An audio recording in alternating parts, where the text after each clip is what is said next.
Hey everybody, welcome to another episode of 4Player Podcast. My name is Nick Henderson. I am a writer and co-founder over at 4Player Network. If this is your first time listening, please look for us on iTunes and subscribe.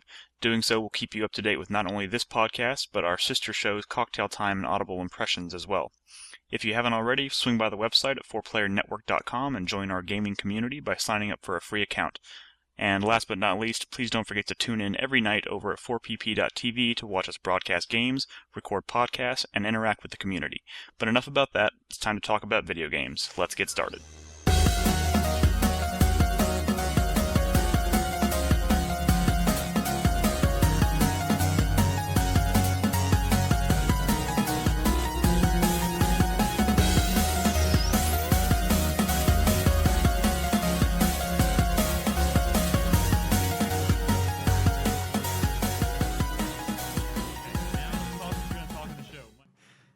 I'm not really going to start like that. Hey guys, welcome to 4Player Podcast. You didn't sound that loud during your sound test. Hey guys, welcome to 4Player. Thank you, Mike. You fucked it up. My turn. Hey guys, welcome to 4Player Podcast Weekly Top 5 Video Game Podcast. Nolan, That's the only one you know how to do the intro for. would you care to try it out, Nolan?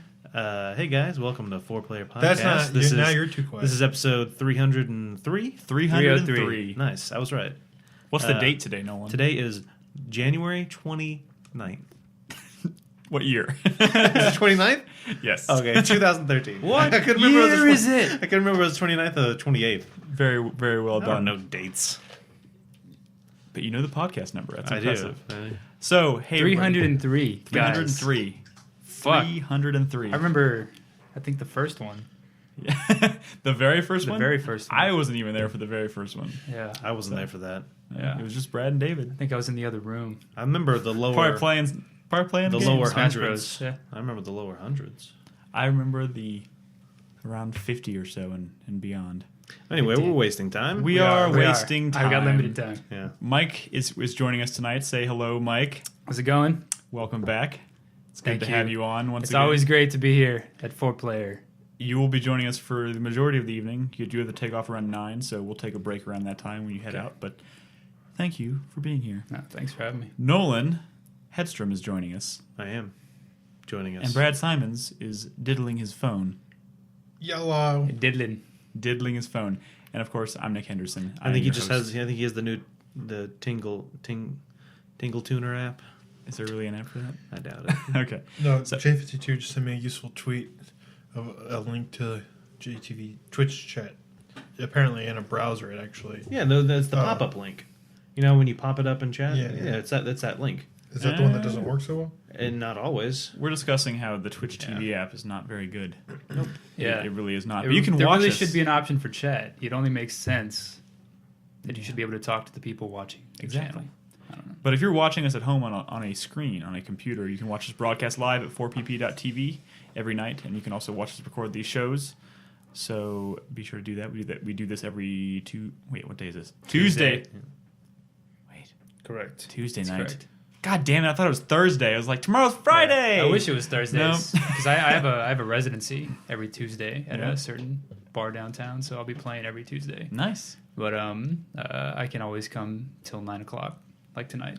So sweet. Well, Well, let's get fucking talking because All right, that let's doesn't leave us much time. get fucking talking. Another big Me- release, 2013. We're like 3 weeks in now, and we're already like 3 major releases for the year.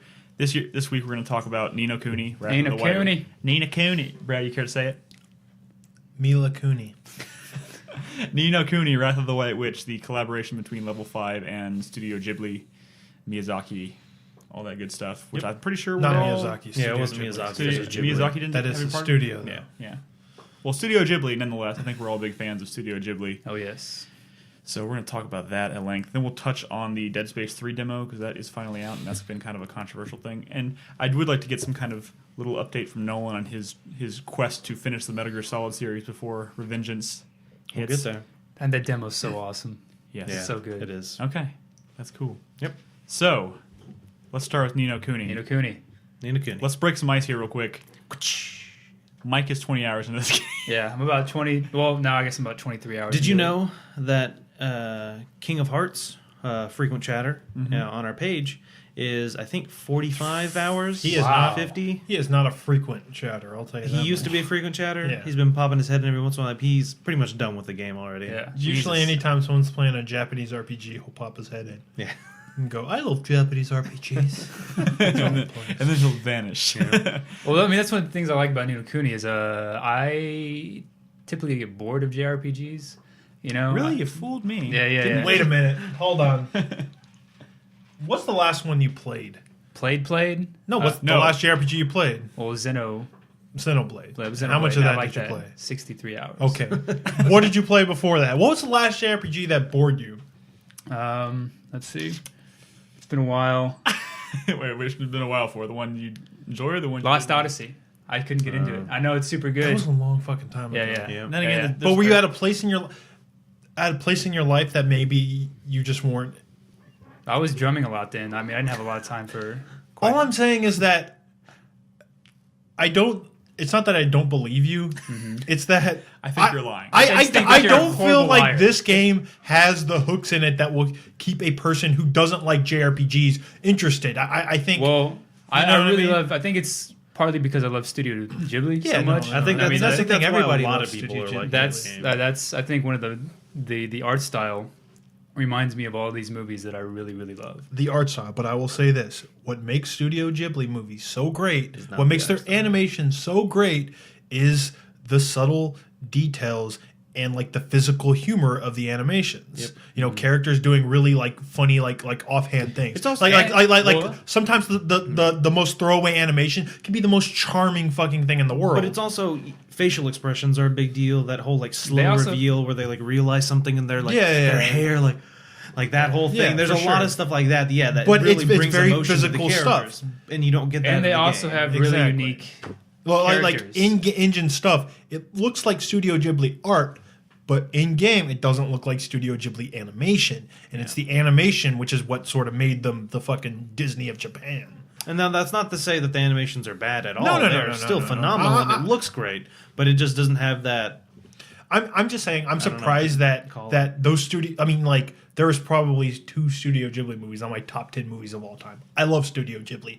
I'm just By the saying way- I'm surprised that these Studio Ghibli hooks are not what's keeping me going. In By this the game. way, I went and purchased Grave they're of the nice. Grave of the Fireflies last night on Blu-ray. Oh God! I've You never purchased seen a movie that's gonna destroy you forever. I've never. I haven't been able to find it anywhere, and I saw it at Best What's Buy. How much Grave, was it? What's Grave with the 20 bucks. Fireflies? It's an old. It's a Studio made Ghibli in film. 1988, but it's Oh, wow. actually it's I've never That heard is of it. one of those top 10 movies for me. Yeah. Grave with the Fireflies. Yeah, I love It- that. it's- Let me it tell- write it's- that down.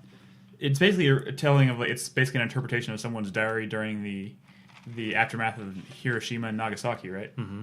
Yeah, so it's pretty. It goes for the feels, probably more so than a lot of the other. So Ni no Studio Kuni. Ghibli. Yeah, sorry. Nino. Ni all no right. Kuni. So JRPG. Worst name. Pretty traditional It's JRPG. got a pretty funny name. Yeah. Pretty funny name. So yeah, more traditional, I guess you could say. Very traditional. Yeah, very. You know, Outside bad- of combat, it's very battle yeah, traditional. I would Yeah. liken it to Dragon Quest. Yes. Yeah. Yeah. Very. Especially This is when you're very like, Dragon Quest. I 8. liked Dragon Quest. Man. Okay. Dragon Quest meets Pokemon.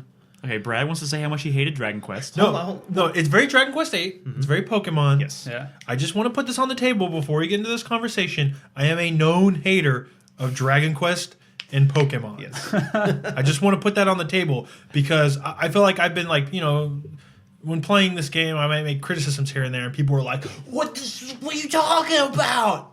Well, And I feel like, well, you might disagree with me on this, but you probably disagree with me on a lot of other things similar to this too. why so. didn't you like Dragon Quest? I- 8? I I've never thought it played. was fucking I've never boring. played Pokemon. It was- Boring It and was not pretty deep boring. enough? Didn't have like the battle system was too simple. It wasn't fueled by subsystems that I find interesting and addictive in my favorite JRPGs.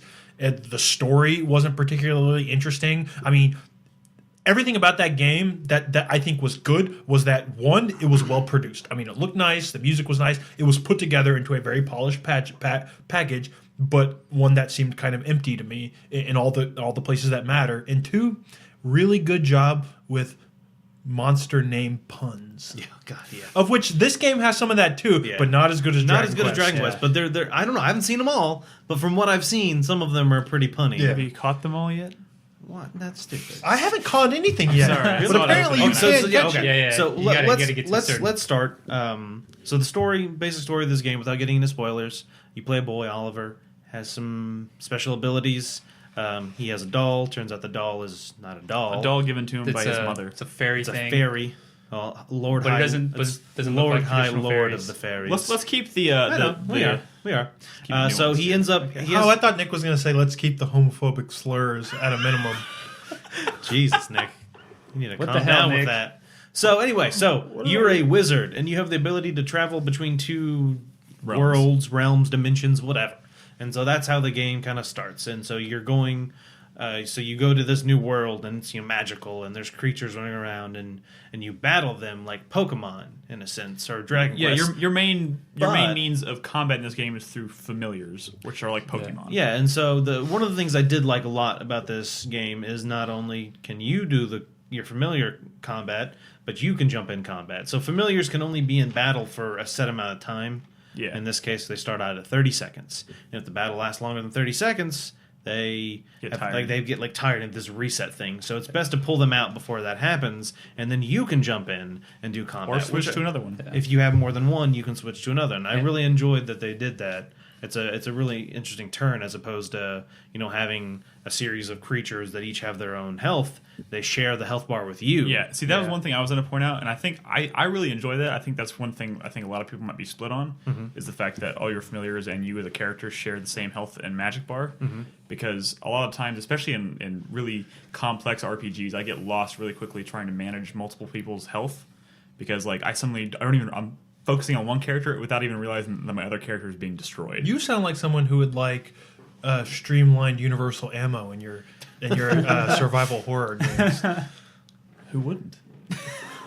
So I mean, I'm in kidding. that regard, I almost, in that sense, I would like to have each one have their own health bar with that argument, because as soon as my guy gets low on health, I just take him out and throw someone new in who's fresh and ready to go. In this situation, that's not the case. You take him out, the next then you one gotta in, and heal. just same amount of health. You gotta By the heal way, yourself.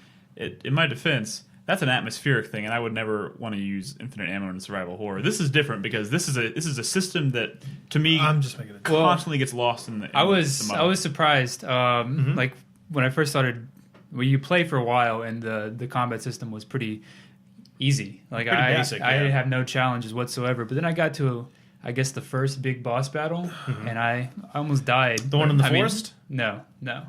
This is Probably probably the one in the sewer. No. Which It's- which one? I don't think you've gotten to it yet. The one in the mountain. Oh. Okay, no, Wait, you're I've gotten 20 there yet. hours in and he hasn't gotten to the first big boss battle. Well, I mean, I guess I call it the first big boss battle because this was the first boss battle where I actually had to actively manage the little Just familiars. because you're having to actively manage them doesn't mean it's the first boss battle. It's Well- the Okay, first. wait, it's definitely not Okay, the first hold boss. the first hold on. challenging battle for There me. you go. Okay, Okay. okay, the first challenging So battle. for you me. were saying you don't mind having to manage, or you like not having to manage a lot of stuff going on at once. Well, the problem with that is as soon as you start getting more people in your party, you do. No, I mean I like managing multiple things. Like I think I like RPGs where you have to manage multiple systems. But for me, HP is one of those things that I've constantly lost when I'm trying to focus on things like attack and defending. So, and stuff. so let's talk about the combat real quick. Let's do. So it starts off pretty simple. You have yourself, Oliver. You have a wand. You can cast some spells. You can do some physical attacks. You can defend and you can run away. It's pretty We'll simple. put physical attacks in quotations.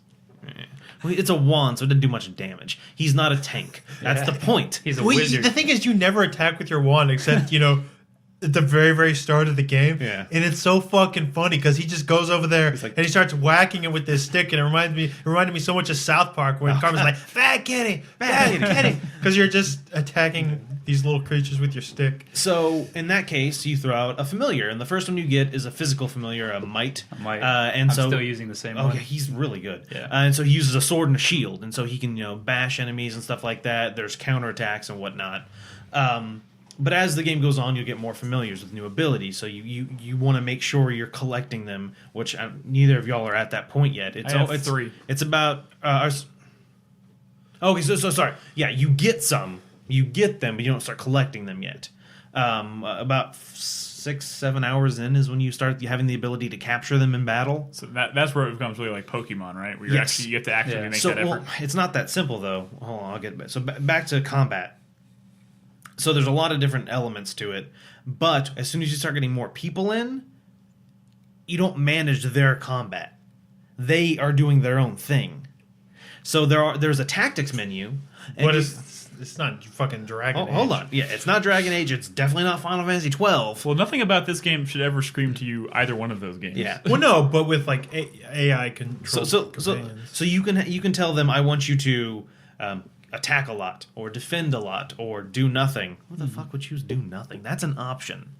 Anyway, At least they give it to you. maybe Yeah. when you're trying to capture something. no, but No, even they then, no, just stop they won't. They attacking. won't attack if Yeah. something's ready to be captured. So hold on, I'll get that. Oh, okay. And then you can choose keep everyone healed.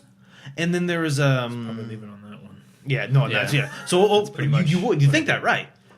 As soon as your health drops below, like if you have 100 health and your health drops below like 80, they heal you. You drop your Oh, health so they're not 80, letting they it heal drop. you. Yeah. Your health drops below 80, they heal you, and then they're out of mana. Yeah. So you And can't then control their you're threshold. you're in combat now, and oh shit, they don't have mana. But guess what? You can't see their mana bar in combat. You have no idea how much mana they have unless you switch to them. That's so sloppy. I don't. So you can see their health. You can't see a number. You just see a bar, but you can't see their mana. This is And why I- 12 And now and imagine Dragon Age are this: brilliant. you have 3 people in your party. You can only see your health and your mana. You can't see the other 2 people's mana, just their health. They're running around in combat. There's 3 people in combat. Maybe the people aren't fighting, but their familiars are. So there's 6 things in combat plus X amount of enemies, up to 3. So there's up to 9 things running around this playing field. This all of a sudden sounds like a clusterfuck. There's a lot Very of shit going much. on when you get As 3 they- party so members. yeah, y'all aren't Yeah. there as at about 15 hours somewhere out there is when Things you are, have all things 3 are pretty characters. stress free right now for me. And enjoy it while it lasts because it kind of gets kind of crazy. And so listen, you're in combat. You know, y'all fought monsters, the giant boss ones that do some huge attack and they power up and it says the name and you know it's coming. What do? Yeah, You switch to You defend. defend. Your party members don't defend. So they take 80 damage. And you take like 5. Well, they're both dead. So now you have to use like so Let him fucking die. Who gives a right? shit? There's been several battles where I'm like, thank God they're dead. Now I don't Yeah. have to worry about them and I can play the game. I gotta be honest with you. I'm not as far as you are, but even before that point, I don't like the combat system in this game. I think it's very sloppy. I feel like I feel like the more only I've been time playing. where combat sort of comes into its own is in the boss fights. That's when stuff like defending and evading actually makes sense. You're not going to do that in a random fucking fight. You're just trying to pound these dudes into the ground as fast as possible. You can't even really effectively, like if you're defending, there's no point to it because you're not beating up on the enemy. Yeah. Well, another thing I find very frustrating is just how hurt and heal the combat is. I mean, there's not much strategy to it. You're going to try to deal as much damage as you can. You're going to take I mean, damage you can't- and you need to heal You it. can't run away from them. So when they're trying to But see, attack, there's no point to running away unless it's like a major attack, like I said, from a boss. Yeah. The reason is because when you go up to an enemy to attack them, you're not actually keeping them from attacking you. You're constantly going to eat damage as you're attacking. So them. how attacking works is you say, let's say physical attacks. You say physical attack, and you press the button, and a timer starts, and it's going to start ticking down. And depending on your attack speed, you will attack X amount of times during that timer. You don't physically press X and he swings his sword or something like that. So it's not. They give you this ability to run around the field, and you think you'd be able to duck and dodge and stuff, but you can't because as soon as you go into attack, you have this, oh, I'm attacking now, and it's good. Oh, you can cancel out of that. even if you cancel out of it, you'll then- eat so much damage just in your first couple of attacks. Yeah. Like there's no real. I feel like I have no real control over how much damage it's impossible to come out of a battle without having taken some damage, and it feels like there's not a lot of strategy or skill So there. I I don't think- feel like I'm getting better at I it. think that's why they included the glim Glim system. that almost seems like an afterthought they threw in there. Wait, what? Say. So what's the this? the glim system, the orbs they drop. orbs So they when you're drop, attacking enemies, if you block a big attack, or if you do a counter, and a counter happens when you attack the exact same time they're happening, you get the upper hand, and they'll drop some glims, and they're either green or blue, representing health or mana, mana and you pick them up and it will heal you. That's also pretty random, isn't it? The countering To is an also extent. something that's not really So it's reasonable random unless it's a you boss. counter, then some will usually come out, or if you get a nice bonus, which happens when you defend or something like that. There's some other random or ones. it flashes blue and yeah, that's a counter. If it flashes blue and you press attack, you'll get a counter. that's another thing that seems like an interesting idea, but enemy attacks come out so fast and frequently You don't have- that yeah. it's like I what's the haven't been able- point? I feel like so many systems in this game within this battle system seem to make more sense if everything moved a little bit slower. If attacks, you could telegraph them a little bit better to properly defend You can and only- counter them, and it's only the major boss attacks that you can actually do that with. So some of the lower enemies will have those abilities, and when they start glowing like a rainbow around them, you have a couple of like a second. But you can't interrupt those. Even if you go over and attack them, it doesn't stop them from casting. Can back me. You can Kinda. interrupt those. Yeah, yeah. If you And- use like a knockdown ability, probably. Or if Yes. you use like one of the if it's like a- cut loose. For, Yeah, if it's a Yeah. powerful yeah. ability, and sometimes you'll get that if you attack the exact time their attack finishes and starts, then yeah. But then, I just feel like there's some interesting ideas here, but it's not as well put together as something like a combat system in like a Tales it's game. flawed. Well, it's An FF12. it's- I mean, where you, FF12, where you yeah. you could manage exact the amount no- percentage well, one you of had the- to. The Gambit system is one of the things Yeah. I loved about 12 because you Yeah. could tell them literally what to do, like down to the finest details. I want you to only attack enemies if their health is below 300. When my health drops to 50%, heal me. Don't attack enemies of this type. I know some people complained about that, but that was so nice No, having yeah. the ability to tell them exactly what you want them to do as you would in the real It's world. one of the reasons I love Dragon Age. So you said about your 20 hours somewhere around that. About that time, apparently you get the ability to tell your friends in combat, Yeah, I just everyone got it. defend or everyone attack. yeah. Why do they wait 20 hours That's actually made to it a give lot you more that? manageable let- and better. I want to hear from what's your interpretation of the combat, Mike? You Well- sometimes have Yeah. Well, with the combat system, going back on what these guys are saying, I mean, I pretty much there's no strategy that I implement each time I fight an enemy.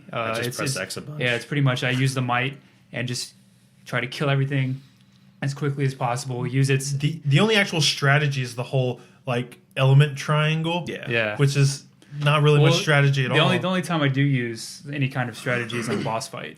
I mean, That's exactly what I'm saying. a big Regular boss fight. encounters in this game are not fun. They're just sloppy. They're not as difficult as boss fights. Boss fights Yeah. are difficult battles which you can die very easily. But the only time you those could pull random them off because you're against one enemy. If random battles were actually more difficult and more So- challenging, it would show even more flaws with the battles. they do get challenging when you enter a new area. Yeah. As soon as you Yeah. enter a new area, if you didn't do enough leveling in the last one, one they thing do I a know- lot- wait, hold wait. on. Everybody. But off what he said, do you ever feel like you can overcome the challenge with pure skill, or is it just grinding? Because honestly, Grinding. I think because it has very simple hurt and heal combat that you don't have a whole shit ton of control over. The only way you can overcome challenges in this game outside of boss fights is with pure grinding, and that's just bad RPG design.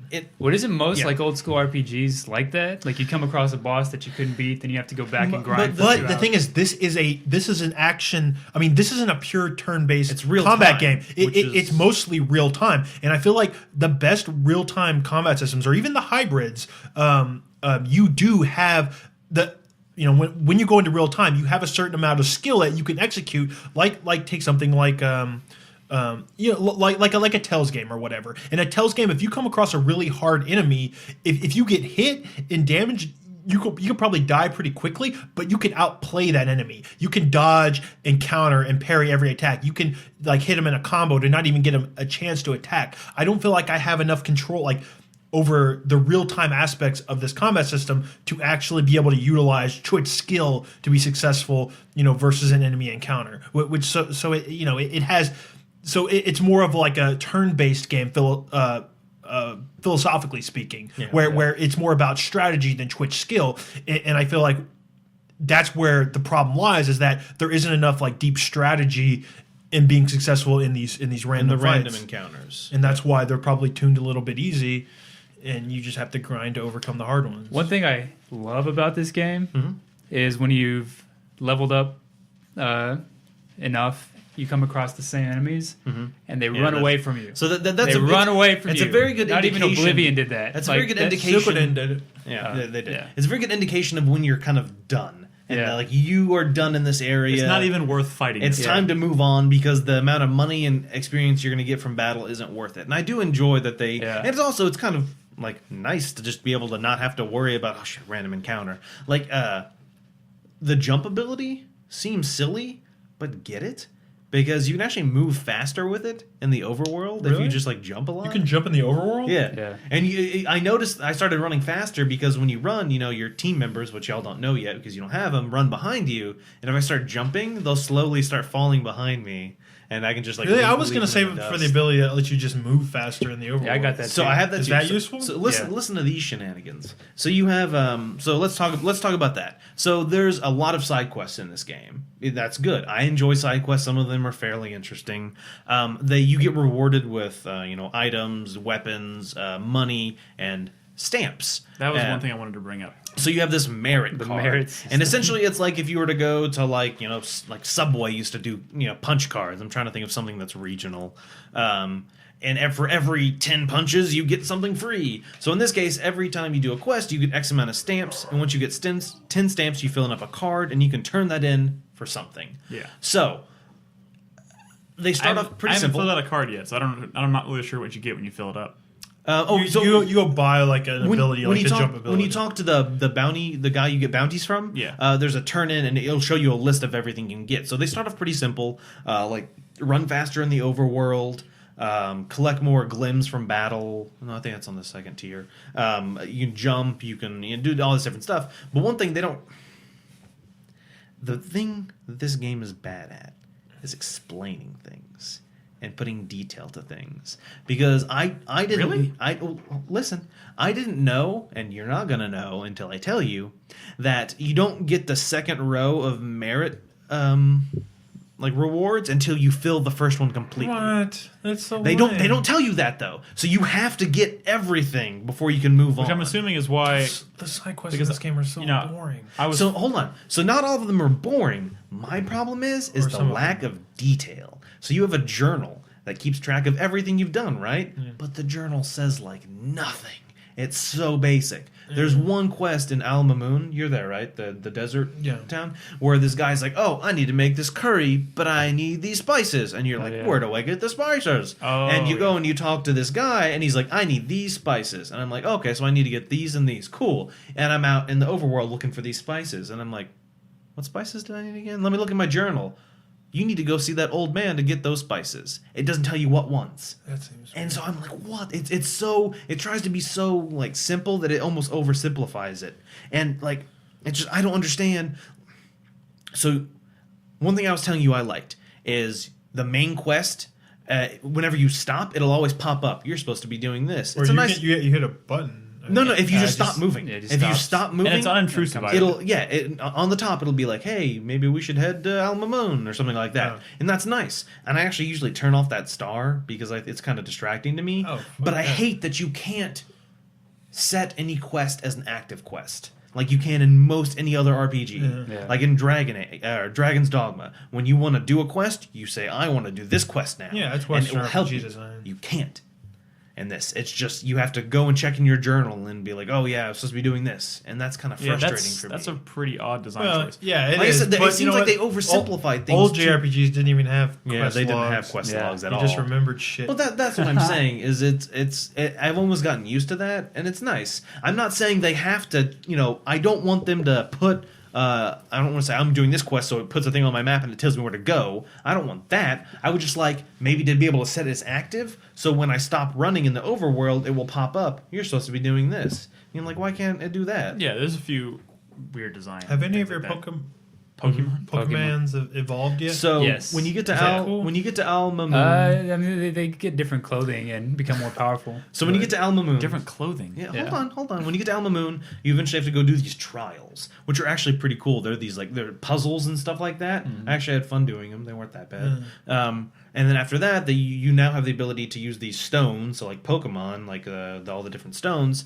So you have like a star, sun, moon, all the different signs for your Yeah. familiars. If you use that stone on them, once they're a certain level, it'll say like metamorphizable, Yeah. whatever. They'll evolve. And so the thing that sucked about that was my guy was at level like 18, and then I metamorphized him, and then he's now at level 1, and his stats are all low, and I was like, that sucks. But then, They level up pretty quickly. But then you the- fight by one the- battle and he goes up like 5 levels. by the time he got to level 5, he was already more powerful than he was at level like 18. But don't evolve your Pokemon until they're ready. Yes, exactly. Otherwise, you're gonna get talking to from Pikachu. Yes. And so Are there any like situations like Magikarp here where it goes from like No. really stupid looking things? I haven't gotten it. Usually the changes are not that they're drastic. just color changes. Have you evolved anything to its third form yet? Not yet. Neither have I. I have the ability to, like, Yeah, me too. you have like these small stones and then big stones. There's only 3. I think so. Oh. And so the weird thing is when you go to evolve it, to metamorphize it, it shows like a picture and then what it's going to become, and then after that it splits into 2. But I haven't seen that far. But I Yeah, can yeah. see that it splits, and I'm like, well, wait. that what might is- be more like a Maybe you like can a- choose the path. No, it you goes can down choose. You can't choose. Okay, so think I I'm read not, that. I'm to not, make it I'm- more defensive or I'm- more offensive. that, or something. I like that they give you that option, but I'm not that far. I just wish their skill trees weren't so like linear and Pokemon-esque, where you Yeah. swap out one of their 4 slots with one of their newer skills or whatever it is. So here's one thing I kind of going outside of the combat, because yes, the combat is a little simplified here, and in some cases it's oversimplified. We've talked about that at length, and Not I totally simplified, just a little and sloppy. it's sloppy. Like, by the way, do y'all? I hope y'all know this, but because it's really awkward, like moving around and shifting through your menu at the same Oh yeah, time. L2 and Yeah, R2. The game doesn't tell you at all, but I you didn't can know use that. L2 and R2 It tells you to use the D-pad. yeah, which is terrible. wait. Tells you to switch. So in combat, you have a wheel of options, and if you use the D-pad, you'll scroll through them to choose one. Yeah. But that's hard because you're also using, the You're running analog away, stick. yeah. You're running and stuff. And if you use L2 and R2, you can shift through them as if Okay. you were using. I didn't know that. It makes it so much easier. okay. Because there's- usually when you're running away, There's that's when you need so to many heal. things in this game. It doesn't tell you about putting your familiar in and out of battle using the D-pad. If you press up on the D-pad, you'll throw your familiar out, and if you press up again, he'll pull him back in. Really? It makes it really easy. Mike's for, like, I have no oh idea. shit, I need to heal. Tap, heal, done, Oh throw him my back God. out. Right? Why don't they tell you this shit? I wish there was like a guard button too. So, that would be nice. It's because that's one of so many times. So on the all-out defend, do you defend when you do that, or do your party? I haven't members? actually done. I've only done attack. I was reading it haven't done online, defend. and from what I read, it makes it seem like when you say all-out defend, only they do, and you have to still select defend yourself. Which sucks because some of those attacks are powering up, and you're like scrolling through your fucking wheel. Yeah, And- just to get to yeah, defend. just to get to defend. It's And frustrating. sometimes, you don't get to But it in yeah, time. so there You is attack. like this like telling stone that you get, and you can go in your menu and you can just read through all this crap. There's so much. But there's so much of it, and most of it is really obvious. Like you should go to the quest marker on your quest, and like it's like they leave out so much pertinent information that I don't understand. So let's talk about some of the things that we do like about the game, because we've been bitching about it a lot. And And despite all that, I still love it. So, here, let me just bring yeah. up something that I'm really enjoying about the game, because yes, the combat is a little sloppy, and in a lot of cases, especially between bosses, it gets kind of monotonous because it's very traditional RPG. You go into battle and it becomes just like second nature. You just kind of hit buttons, do it, and sometimes I fucking zone out. But the things that I'm really enjoying are like the charm that we're talking about, like the charm's definitely the Studio there. Ghibli stuff, but like. The system that allows you to, and it's really like cheesy and like Kingdom Heartsy kind of stuff, but like the ability to like take people's art, yeah. take their heart and then give that. Like I think it's fucking kind of cool because you can be wandering around the world, you talk to someone random, and you can like this person. Oh, this person has a lot of enthusiasm, or he's brave or whatever, and you can like take that and then Yeah, but you can only hold one piece of enthusiasm at a time. So I like the concept, but once again, it's flawed in the sense you can only hold one at a time, and you have to. It's so monotonous Yeah. doing it. So you have to go. Or it You know takes- that person has something you need, so you have to go and talk to them. Talk. Mr. Drippy's like, it looks like they have too much enthusiasm. No shit, thank you. And then you have to go into your menu and you have to do take heart. Now you can't just Take exit heart, out that yeah. conversation and then walk up and take heart. You I haven't have tried to. You that. have to go through the conversation. Let Mr. Drippy let you know that they have too much, and then take it, And likewise, when you're giving it to someone, you have to do it through the conversation. There's been a lot. I don't of want it to feel like you're mugging them. No. I understand. You don't want to just walk up to somebody and be like, "Thank you." I understand that. I understand That talking would to be them awesome first. if you could just do that That'd, shit. that'd be funny. Just You'd take it all. you'd And kinda be like, they little- wither and die or little something. dick. But then it has that whole little like diddle, diddle, diddle, you got enthusiasm, and you have to like wait. It's very Pokemon. It's very Dragon Quest, Yeah. where like in one of the reasons I hate Pokemon because battles take so long because they have to tell you every time that something is super effective or every time someone fainted, and it has to be another menu that pops up and takes time, and it's like I know what I want to do. This is a really simple fight. You're stretching it out through all your little presentation things. You might think it's charming, but it's really and making this a longer process than it needs to be. And I feel like this game has some stuff like that in there. Yeah. I found myself clicking through dialogue a lot in this game. Hold on. So I do want I to started say doing that, this, like with the whole taking hard It's, and shit. it's very I just- long. It's long-winded. Yeah. Just I, click I it and click. despite all my bitching, I still am enjoying the game a lot. I mean, I'm having fun with it. I'm having fun. I personally haven't been this invested in an RPG in a long time. See, really a lot of li- people are saying that, but I- I honestly think it's because people aren't trying them. One of the reasons I'm feeling I picked So up why- Xenoblade Chronicles. no, that's great. You picked it up. One of No, the I played it for like 3 hours. I was like, I can't do this. 3 hours. So you played the intro? Yes, it didn't get its hooks in me fast. I'm enough. surprised that Xenoblade that's like considered like the most best JRPG of the Western. generation, and it's Yeah. very Western. But I'm saying like just weeks ago I was playing Tales of Grace's F. I actually I think heard that was kind of Well, poopy.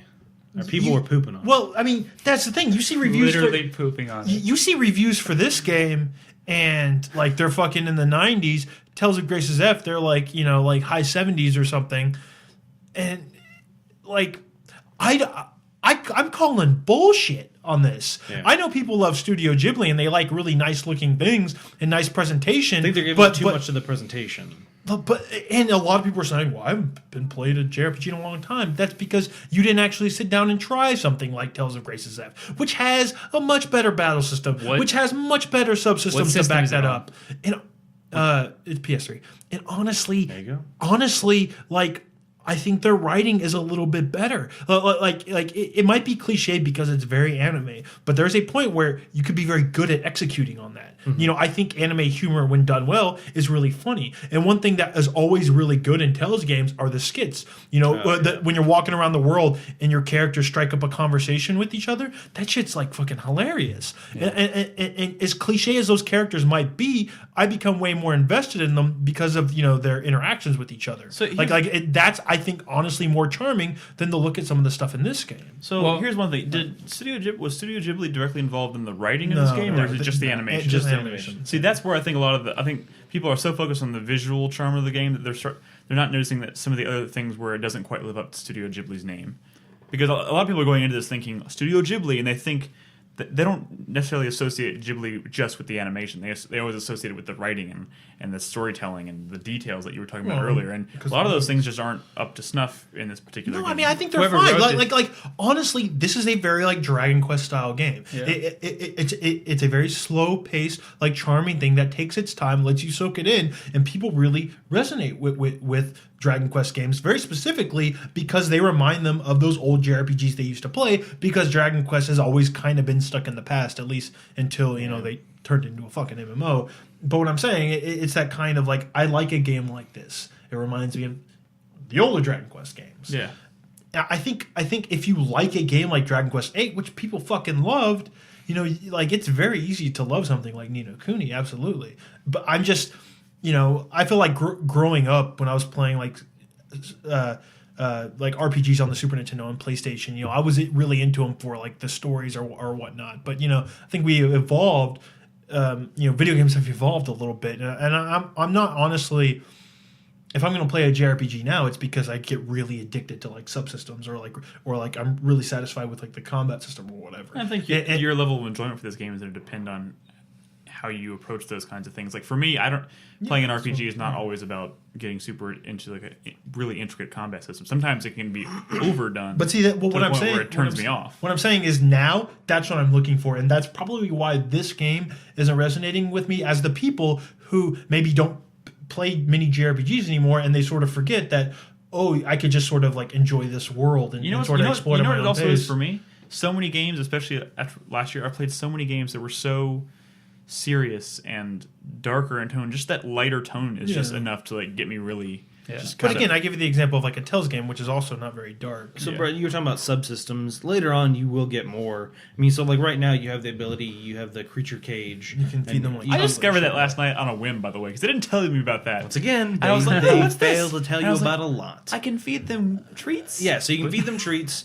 and if you give them the treats they like, and you know they like them because hearts will pop above their head, they'll become more familiar with you, Yeah. and you can give them more, blah blah blah. But then later on, you meet a genie, and you have but you can craft things. Yeah. So you can start crafting like weapons and stuff like that. And there's this whole like, I really wish I would have gotten the Wizard's Companion, because there are physical copies of it. Yeah. And that would be so nice to read through, because in the game, Yeah. Is that what came with the collector's edition or something? Yeah. Yeah. They actually oversold Yeah, how much no, they we No, don't- there's a lot of we don't need to complications, go- but we don't it need to actually get to came that. with a really nice That's book. So pretty they awesome. had the book, and so you can actually, if you haven't looked at the Wizard's Companion, do it. Have you? There's No, a- it's amazing. There's a lot of awesome. really trust me. That's awesome. There's a lot of really good stuff in there, It's fucking and you can incredible. literally just flip through pages and read stuff. Were you And- doing the zooming in? Yeah, you Yeah, can zoom that's in crazy. and read like it's like a book. It's like a PDF almost. But it does this thing where like you see like a picture of a creature and you zoom in and it becomes like a page about that creature Yeah. seamlessly. Yeah. And you can keep zooming in and like get more information. It's pretty cool. That's weird. Look into it. It's really good. weird, but really cool. And so, like, you know, I have this genie now, and he can, you know, craft things for me. I just essentially have to give him the ingredients, and you can look in the Wizard's Companion, and you go, oh, okay, I want the section on alchemy. So you switch to the section on alchemy. It's on page 76. It is on page 76. And so you switch to alchemy, and you can read all the different things you can craft, and it's pretty cool and stuff like that. And one of the things was pretty cool was in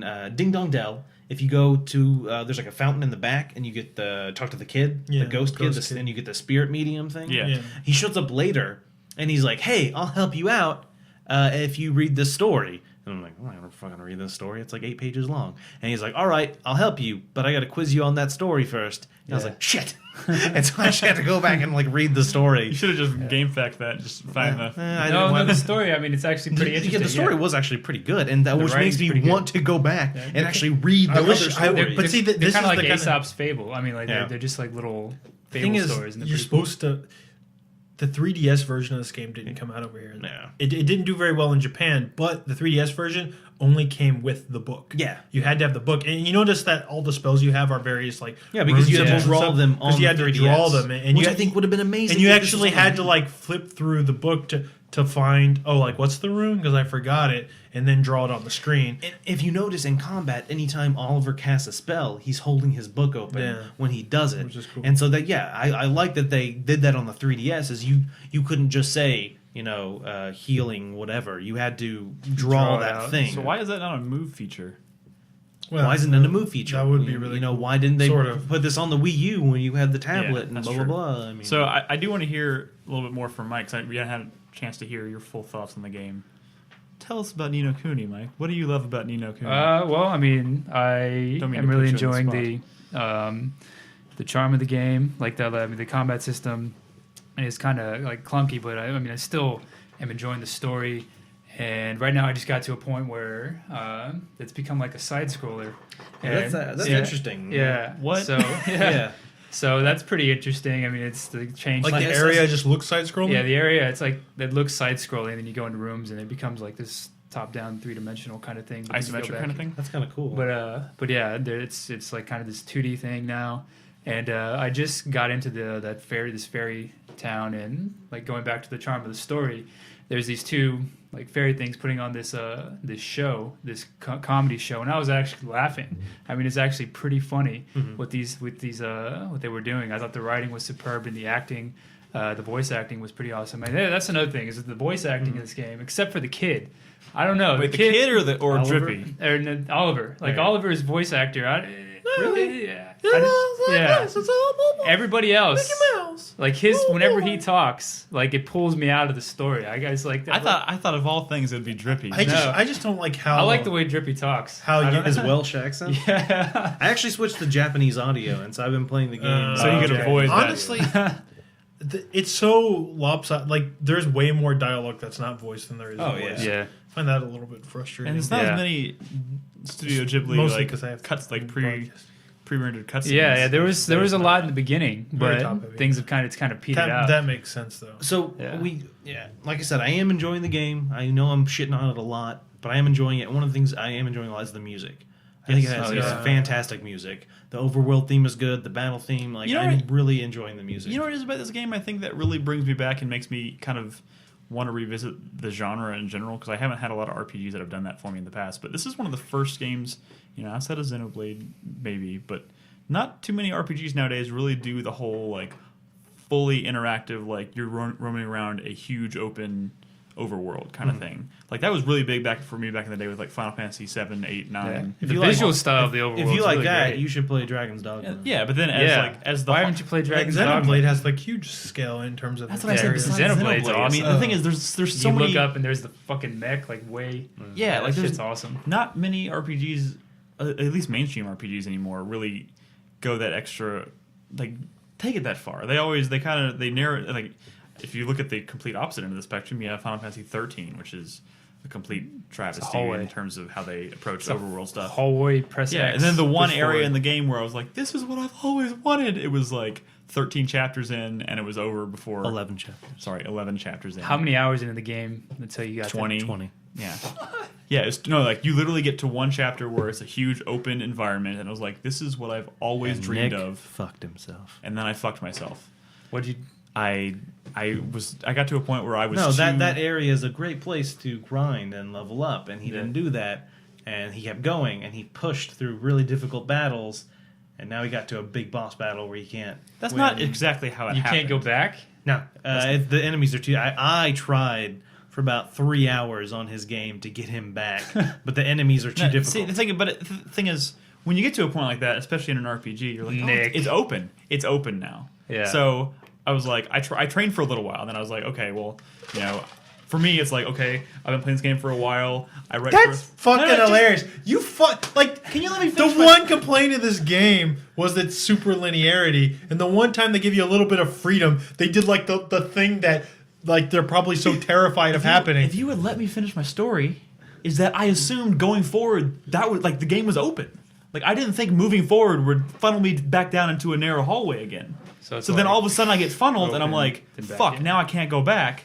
And I was fucked. It's not you specifically. It's the irony of that Yeah. situation. Yes. In the first place, it's like, well, maybe in this last area we can make it a little open, and then you probably have people like fucking their games, and they're like, God damn it, this is why we did a fucking tunnel, so you can't fuck it up. Yeah, it's just that they gave you something you wanted and then they just scaled it back again, and that was terrible. So yeah, I fucked myself in that game. But like, not too many games, with the exception of Xenoblade and a few games like Dragon's Dogma, like really go for that.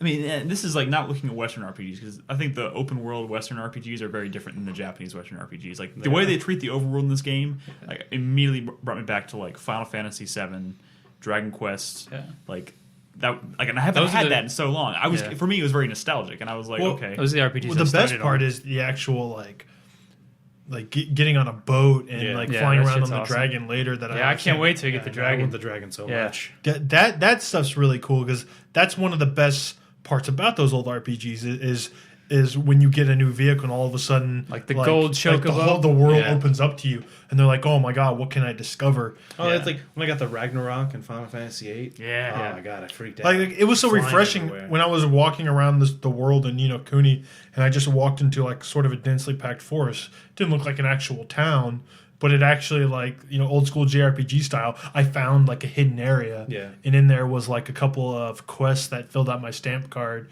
which was kind of Oh, cool. on the top right, up like north and east of Ding Dong Dell. Yeah. Yeah, I was like that's so refreshing. Yeah, there's like a little, Stumbling into there's like a something. bunch of trees, and if you go right through the middle, it opens up, and like kind of almost like when you go into that forest area, it's like an area. Ah, well, I got to go back. see, I hope there's more stuff like that. Yeah. see, Yeah. that's what I'm talking about. But you know what? Well, there's elevated areas that are obviously again, there that for- is kind of like But, like like, few there's and far like between. fucking 3 Tales games a year, and they all have world maps like that. Yeah. You just got to be looking in the right places. I just find it a little disconcerting that a game like this, and is like in the 90 percentiles, and the other games that are doing stuff just as impressive are rated really lowly because it doesn't maybe look as nice. And I find this frustrating because it's the same shit that was happening way back in the day on like the PlayStation when like Final Fantasies were coming out and people were ignoring games like fucking giving shitty scores to games like Suikoden 2, which is like probably one of the best JRPGs ever made and is beloved as such. But you know, when mainstream critics hop on JRPGs like you know, and they tend to favor the ones with like Big names. not big associated. names, but that big presentation. Well, okay, you so know? here's and it's this like, game doesn't come have- on, like this is the same mistake you made 2 decades. I want to ago. wrap this conversation up. Yeah, we should. But I do want to say this game has a few things going for it that I think give it a little bit of an edge, even given some of its flaws. And I think part of that being it's a Japanese RPG, but at the same time it's westernized to a degree that I think, like for me, like you talk about Suikoden and Tales games, which are games that I'm sure are great for me personally, a little too on the Japanese side for me. Like a little, But see, that's not trying Racist. to be. It's just Yeah, they're a little too Japanese for you, a Nick. little too Japanese. For Eyes me. are a little too slanty. Too much rice in there for you, Nick. it's funny you bring Yes! up Suikoden because it's like the least. I mean, Isn't a copy of Suikoden 2 like Final 300 Fantasy's like bucks now? stupid spiky haired anime, and Suikoden was like fucking adult. Like that's what was. That's. I've never played a Suikoden game. Yeah. Maybe. No, but see, that's the problem. The reason you did is because it didn't get the scores that the big budget games No, it's did. not why. Yeah, I think it's why. No. I think if every magazine on the fucking block, you know, had Suikoden on its covers, you would have tried it, and a shit ton of other people would have tried it. But these mainstream critics and stuff who never play these fucking games don't know how to actually review them because, you know, they hop on everyone that looks nice, like Final Fantasy 13 or this game, and they act like, you know, this represents the whole fucking genre, and this one's good and this one's bad, and they only fucking talk about the pretty ones, and that's super frustrating because you don't go to this genre just for visuals, especially not these days. No, but there is a certain amount of westernization going on here that makes it appeal a little bit more to someone like me. I guess my taste in RPGs. But this is very Japanese. What about Dragon's Dogma? Xenoblade's very Dragon's Western. Dogma is the most westernized. Yeah, Dark Souls, Dragon's Dogma, Yeah. Xenoblade. Those are very Western. and This all is of the- super Japanese and all of those traditional. appeal. I know, but this is like it's really hard. Like, it also has to do with the success Studio Ghibli has had in America too.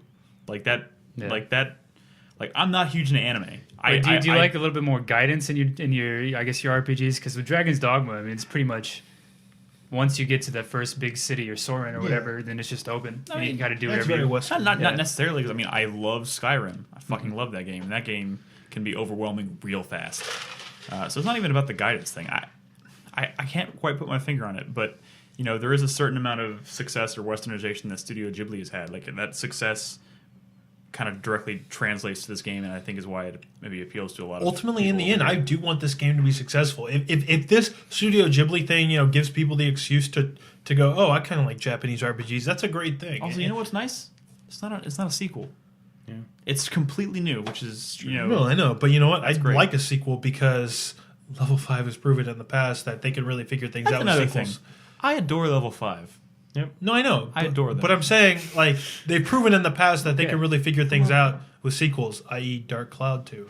Yes. So, you know, a lot of systems were really rough in the first Dark Cloud 2 is awesome. Yeah, incredible. Dark Cloud 2 is actually. great.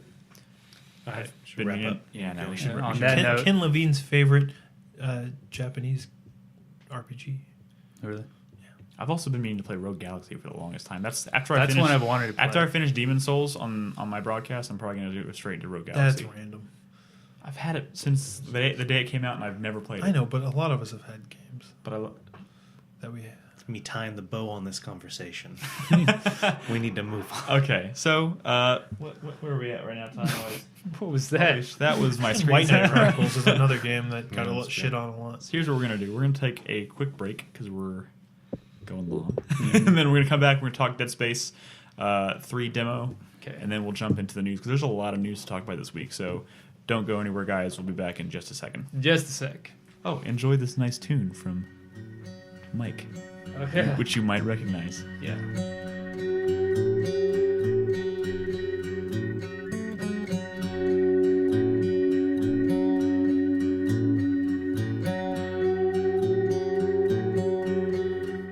I've got a dark soul and it's brought me here to this wicked land where I'll make my stand. I've got a dark soul and I need to fight deep into the night. I know I'll make it this time. I've got a dark soul.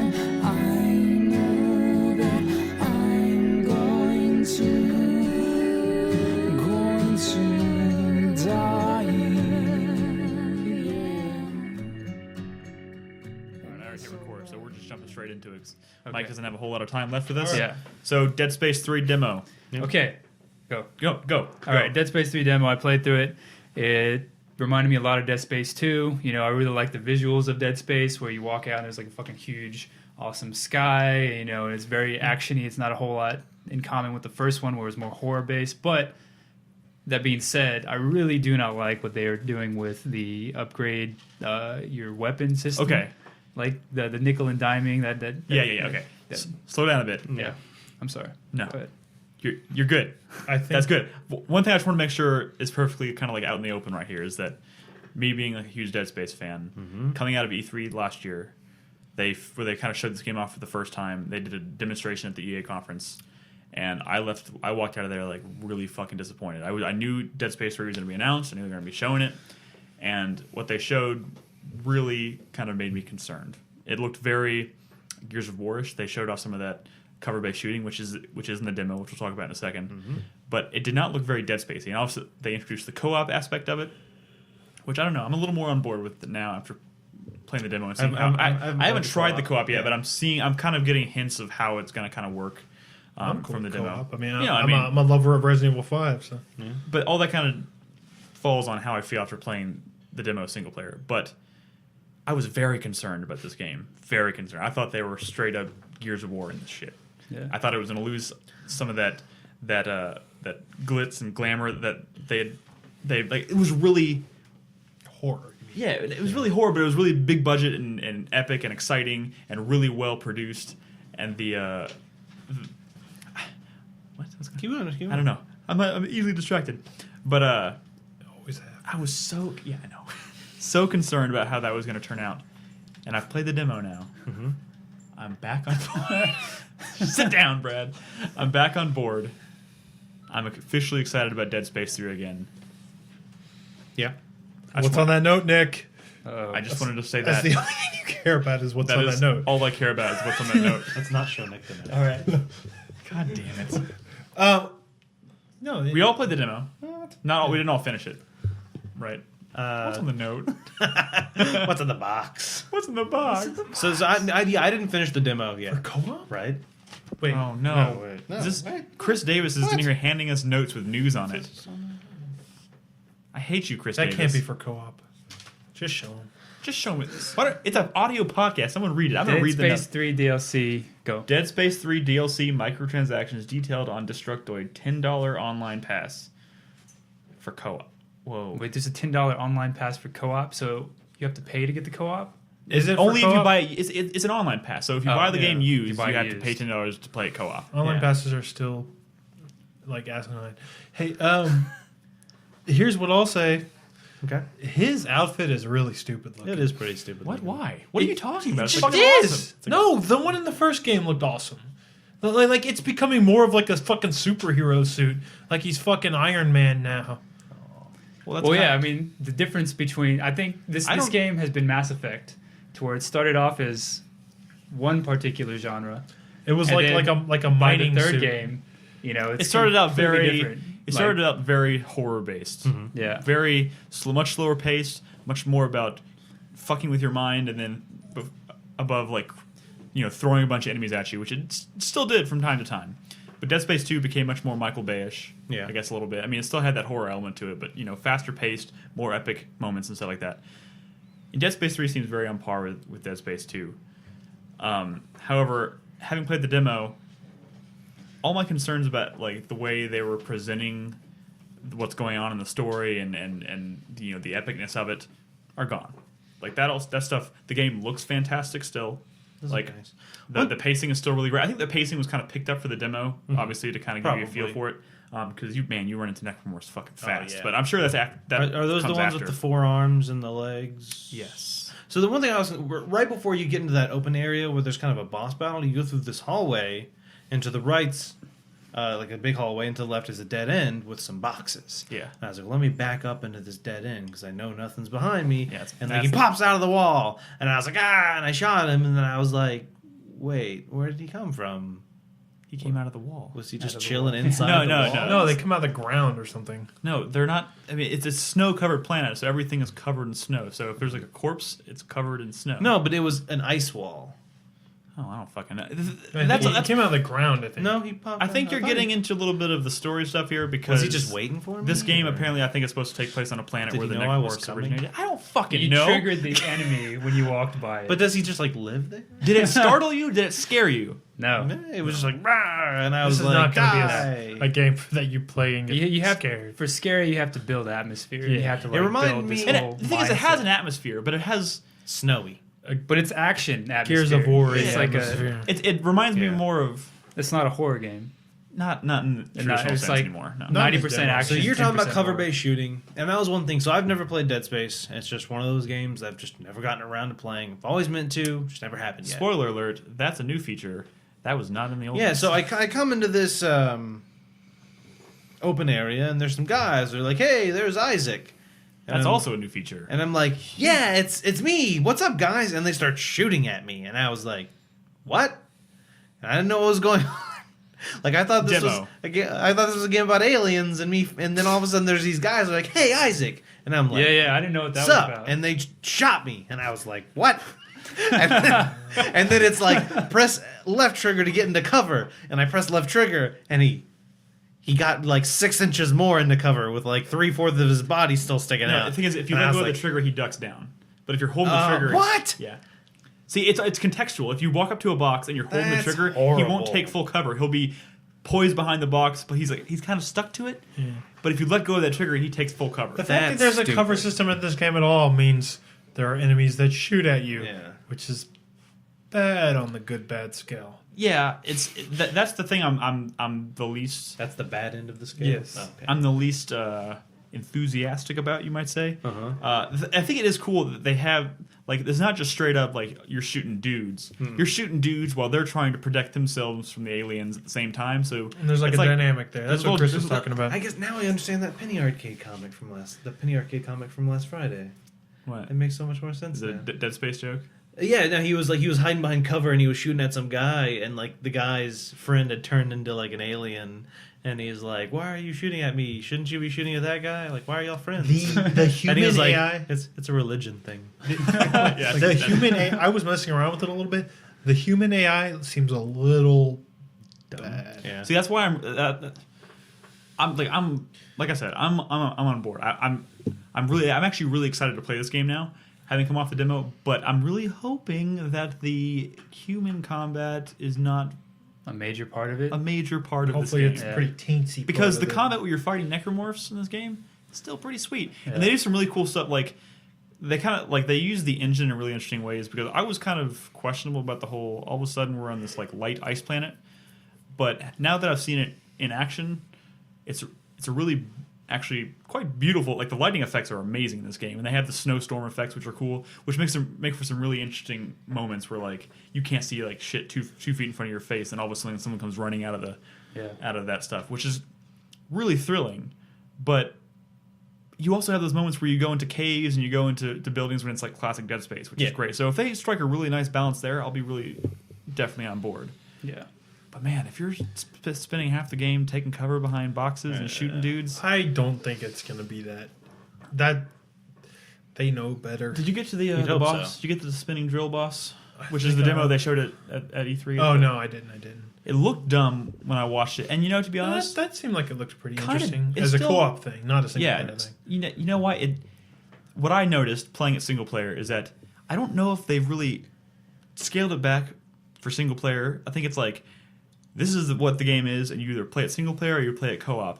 Because the entire time you're trying to fight this fucking drill, I'm going in circles because they're sending all sorts of dudes at me, It's which I think is designed for co-op. which is designed to have someone else fending them off while you're taking aim at which would be awesome. Yeah. But like, why the fuck didn't they scale this shit back? Like the entire time, there's these little fucking I don't know what the fuck they are. I just think- running at me, and I'm like, Do you stop. plan on playing this game single player? Because I think that's a bad idea. I feel like I I have do. to. Well, I'm going to play the game. Yes, I'm going to play a single player because I think to that's me a bad idea. I think this game is designed around co-op. the thing is every other part of that demo did not scream design for co-op. It screamed. But It just felt like a Dead Space game. You're Already talking in about Dead the drill, Space 2. the drill boss. Yeah. I beat that. I mean, that was Yeah, I mean, I still beat it it. was challenging, but Everything outside of that drill boss seemed like it was single player, straight up regular Dead Space. Already in Dead Space 2, you were running into situations, and I only played a couple hours of it, but I watched a lot of it. I watched you play and David play it. already you felt like you were getting in situations where you're just getting overwhelmed too easily. And I feel like they're probably going to even ramp it up even more in this game because it's designed around co-op. And I think that was when Dead Space 2 seemed the most frustrating. I remember very specifically you playing it, screaming, fuck this game, fuck this game. Yeah, I did. And we gave you a lot of shit afterwards when you were like, I loved it. Because the entire time. It was true though. I was so mad in the moment, but when I finished it, I was like, I have a feeling this is gonna be a game where unless you want to throw down like $10 or $20 on fucking weapon mods, where you're gonna get Fuck pretty that. frustrated. here's the thing. Fuck that. The co-op is drop in, drop out. Which if it's anything, if they stick to what that actually means, Seems like a funny story for drop in, drop out co-op. yeah, I don't know. Like, oh, we're on this horror planet, so scared. Are we gonna make it? Bye. I'll catch up with you later. I gotta go eat. Sorry, guys. Yeah, I don't know. So Is it gonna be voiced? Can you like talk to the person? Yeah. I think the from what I've picked up on, the kind of catch with the co-op is that the other character in the game doesn't know anything about necromorphs, so he kind of loses his mind as the game's playing, and he can see things like hallucinations in the game that's that you right. can't see. So your co-op partner might be Is freaking it out gonna- and is shooting it- at that's something. cool. Is it gonna be I friendly like the fire? idea. Huh? Is it gonna be friendly fire? I don't think so. but- Probably not. Probably not. Especially when you have guns that can tear limbs off. I don't know if that'd be a good idea. There should be a mode. That's where why you you. can. That's why your co-op partner leaves quickly. I'm getting the fuck out of here. Somebody drops in, kills you, and then gets out. Yeah, that would. Oh my god! But You should be able to do that if you want to. No, so, the thing is, what I really hope they nail in this game, which if they do, I'll be happy, is, you know, I don't want to say shock value, but God, they do shock value really fucking good. When Dead Space 2 started, did you play Dead Space 2? Yeah.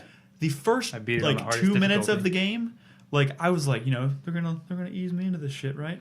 And all of a sudden, you start the game up, you're like some guy's trying to let you out of your straitjacket or whatever, and then all of a sudden his face just explodes like Yeah. 2 feet, like 2 inches in front of your face, and he's like contorting and being ripped apart, and I was like screaming my head, like there's a clip of it, screaming my head off, running through this hallway with a straitjacket on, like 2 minutes into the game, and that was one of the most brilliant, Yeah. like I like heart-stopping Dead moments. Space too. I mean, it's the visuals in Dead Space 2 were like when you exited the ship and you were flying around.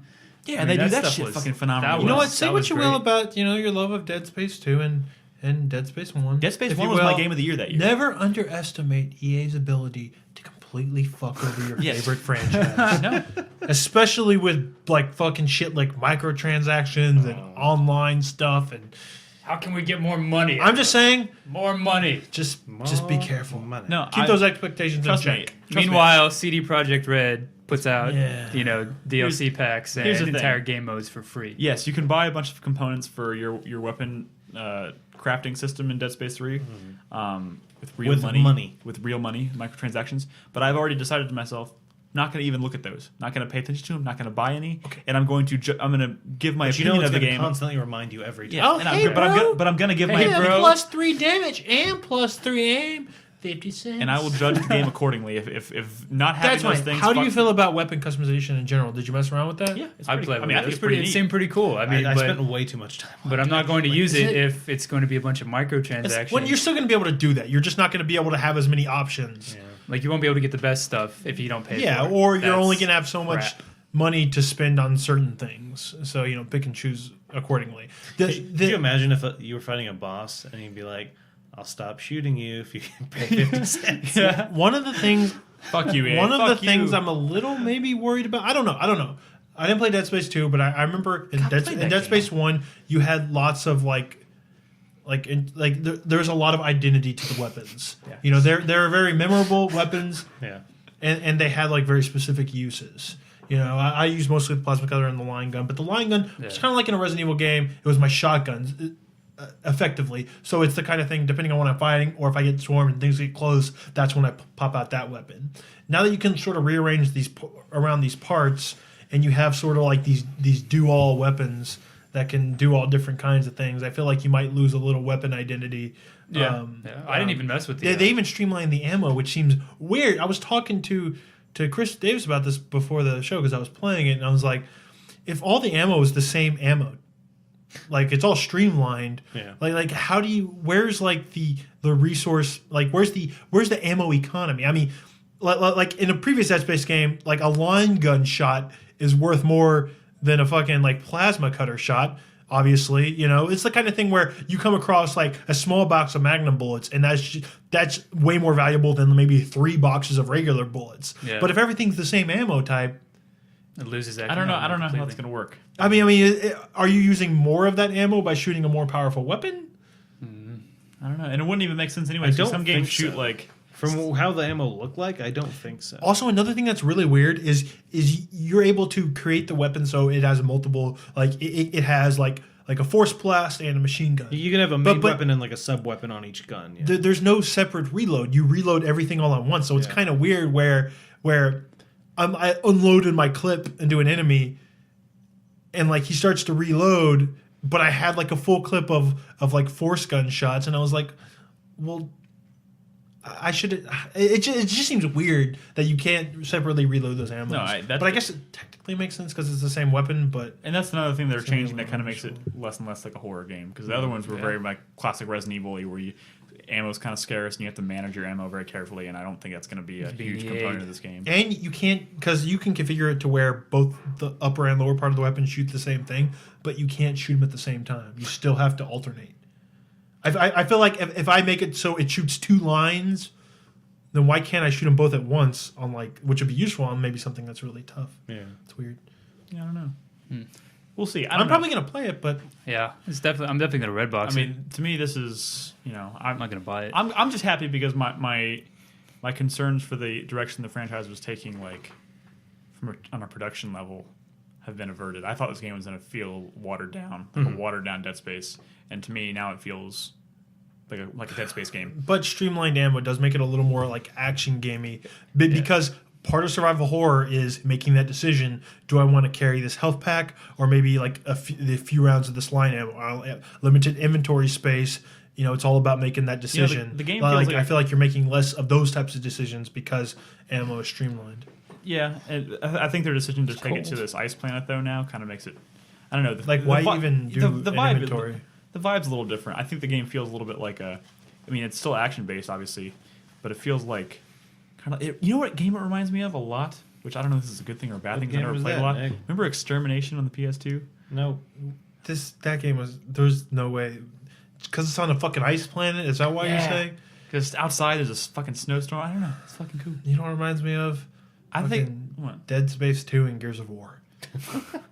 That's a better comparison. The thing is, even in the demo, the proportion, On Hoth. the amount of cover-based shooting you were doing in the demo is pretty slim compared to everything else. That's true. Snow didn't even look like snow. It looked like sandy snow. Is it that time, Mike? It's that time. All right, Mike's about to head out. Yeah, I I gotta don't know get how we're gonna going. do the camera thing now because we're unbalanced. No one's the other Oh, person outside the table. I'll move We could into set the up middle. you got like a dummy. We could Sam Fisher. Or Mega Man. Yeah. Oh yeah, we can do that. We'll figure Or it we'll out. just be fine. Or we It could could just be us, and when then Nolan's talking, he puts Nolan over one of us. It doesn't matter. I think we should put Sam Fisher right here. No, I'm saying it actually with the camera setup. It actually doesn't matter. That is true. That is true. It is Well, Mike, thank you for being on. Thanks for Pleasure. having me. Thanks It's for having always me. nice to have you. Sorry, I have to shed a little bit early. Would you like to plug your? I mean, I was going to plug it at the end of the show, but would you like to go ahead and plug your website with your recording of? Oh yeah. I got a official produced recording of Dark Soul finally. Which, if you remember, he played live in the feed several times. Yeah, and past. produced by Jason Rufus Sewell of One Eyed Doll and Kimberly Freeman of One Eyed Doll sang on it as well. It's at my website, micahidalgobitman.com. You can download for free. Take it. do whatever you I want do with it. plan on using the song as the break music this week, and you Cool. can find a link to the website and where you can download it in the show notes. So Awesome. Yeah, check that out. that'll be it's fun. Yeah, Cool. it was fun. Yeah. All Well, right, good guys. luck on your show, Mike. Yeah, thank you. It'll be Always a a pleasure. great time. Brad, I wonder if you can hear us shaking your hand on the show. maybe. See if that came across in the audio. You guys have a good rest of the podcast. So we should carefully remove your keys from the table. All right, we'll see you next time. Holy shit! I'll be here tomorrow for. Oh yeah, tomorrow. Oh, Thursday? God. I know you're casting. Be tomorrow. very careful when you're opening that door. All right, See you later, guys. later, Mike. Bye. Okay, So before we take another break before we do news, I have Nolan, more games. you've been playing some. Well, there's no time to explain, but I've been playing No Time to Explain. Oh my god, I forgot What type about of game that. is that? So it's a side-scrolling Mindfuck. shooting platform. I heard about this. So a chatter randomly sent it to me on Steam. You should tell him what you told me. You were like, Nick, come look at this. You gotta. And then, I really appreciate it. Soul Glove sent it to me. Soul Glove from chat. Thank you so much for sending it to me. I spent a bunch of time playing it yesterday, and yes, he did. Yeah, what it is so you're dancing in your house, and like this guy pops through the window, and he's like, "No time to explain. I'm you from the future." And then like this giant crab comes in and grabs him and runs off. And then so you get his gun, and so his gun shoots at this beam, but you can also use it as a mode of transportation. So if you shoot it at the ground and you jump, it'll like jettison you in that direction. You can use it and you can move it while you're in the air and stuff. Cool. And so that's the main premise. So it's side scrolling and you're platforming. You're trying to, there'll be like Metroidvania-esque like rooms of like spikes and stuff where you have to like, you can't, if everything is spiked, so you have to use your like beam to get through. But then you, like at the end of the level is like a warp hole, and sometimes it'll take you back to the beginning, but it'll change things slightly, or it'll take you to a different dimension, and you'll be like a different person with a different gun, and then instead of like a giant crab holding him, it'll be like a giant shark. Did And they like, ever explain any of this? So far, no. You're just supposed to say there was. Did you just ask if they? there's no time. Did you just ask if they ever explained all this? There's no time, Nick. And so, and like he'll say funny things. He'll be like, "Oh God, my ribs," and like while he's being eaten. And then like you'll randomly all of a sudden be in a boss battle, and it'll be the shark, and he's jumping out of the water with the guy still in his mouth, and like you're shooting at him, and then like you shoot his tail, and his Give tail. him the description. Okay, I'm not there yet. His tail explodes, and then 4 tentacles come out. So now it's a shark octopus. Sharktopus. is what it's called. Sharktopus, like fighting that, and then I go through another warp.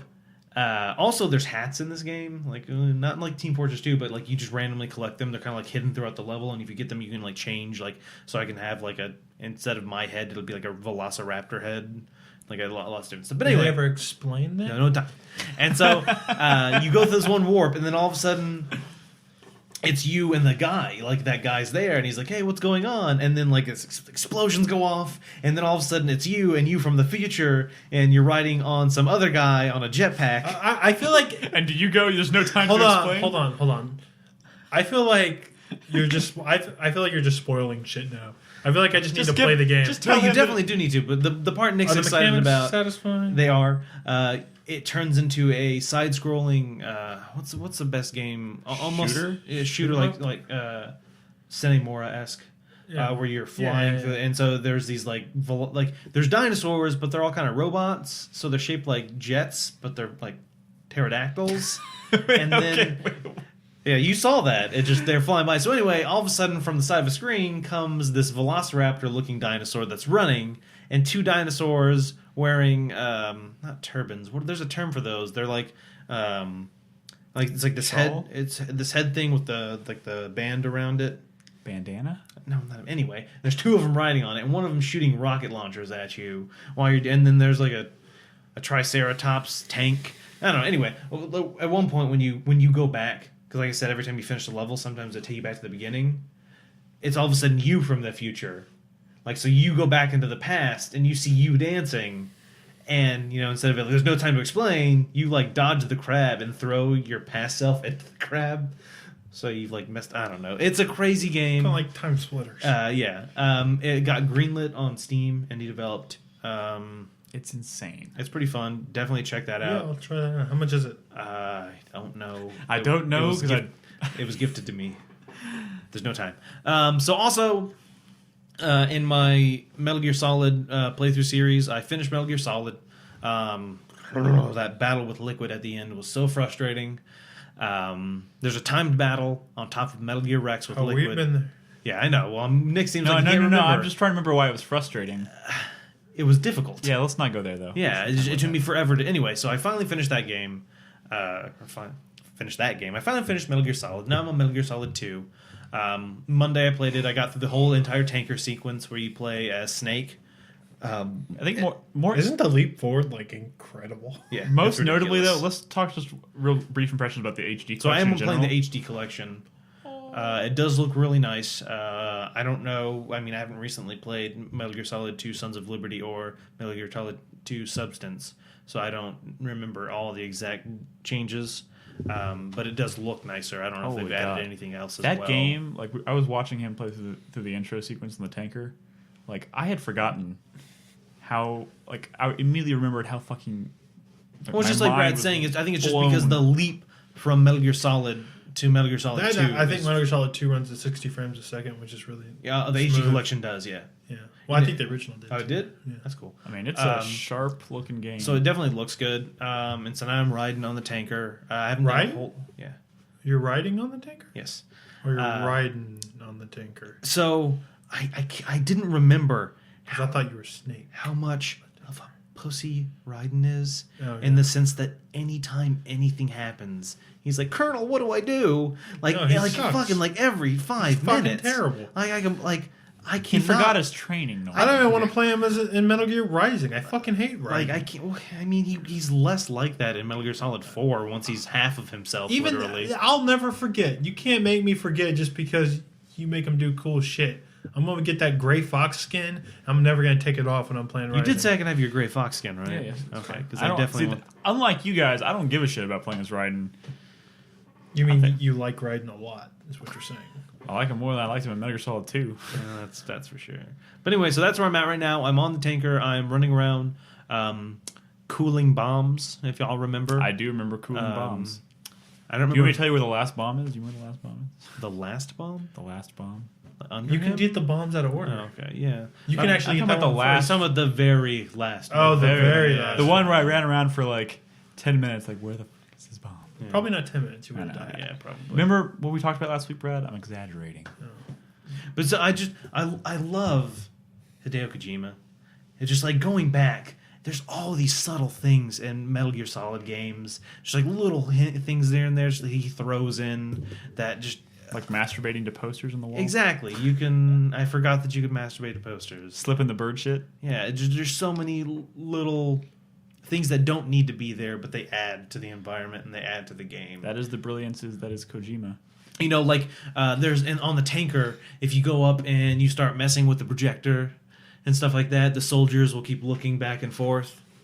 And if you keep doing it, all of a sudden okay. it won't be the commandant speaking. It'll turn into some video of this like Asian girl like relaxing on a beach. And like the soldiers are like staring at it, and you switch it to the other screen, and they just keep following the girl. And then all of a sudden, like a second girl comes up, so now there's no commandant making a speech anymore. It's just two girls, and like the guys, they don't know where to look, and then it turns off, and they all catch you, and it's game over because they're mad. We talked about this last week, but the Metal Gear Solid series is incredible. It is. It's incredible. There's no getting around it. I Yes. love it. It's good. So check. Nolan will be playing more of that on the feed leading up to the release of. Probably Saturday morning. I've been getting up early on weekends lately, and so I'll probably continue that with Metal Gear Saturday, Cool. probably around 9 a.m. Central Time. So I guess you'll be doing that most usually when you broadcast, right? Up until the release For of the most Revengeance. part, I mean, I do need to play Phantom Dust at some point. Oh yeah. So okay, we'll take another quick break that Saturday. and we'll come back and we'll do the news and wrap up because it's a long show this week. So stick with us, guys. We'll be back in just a moment.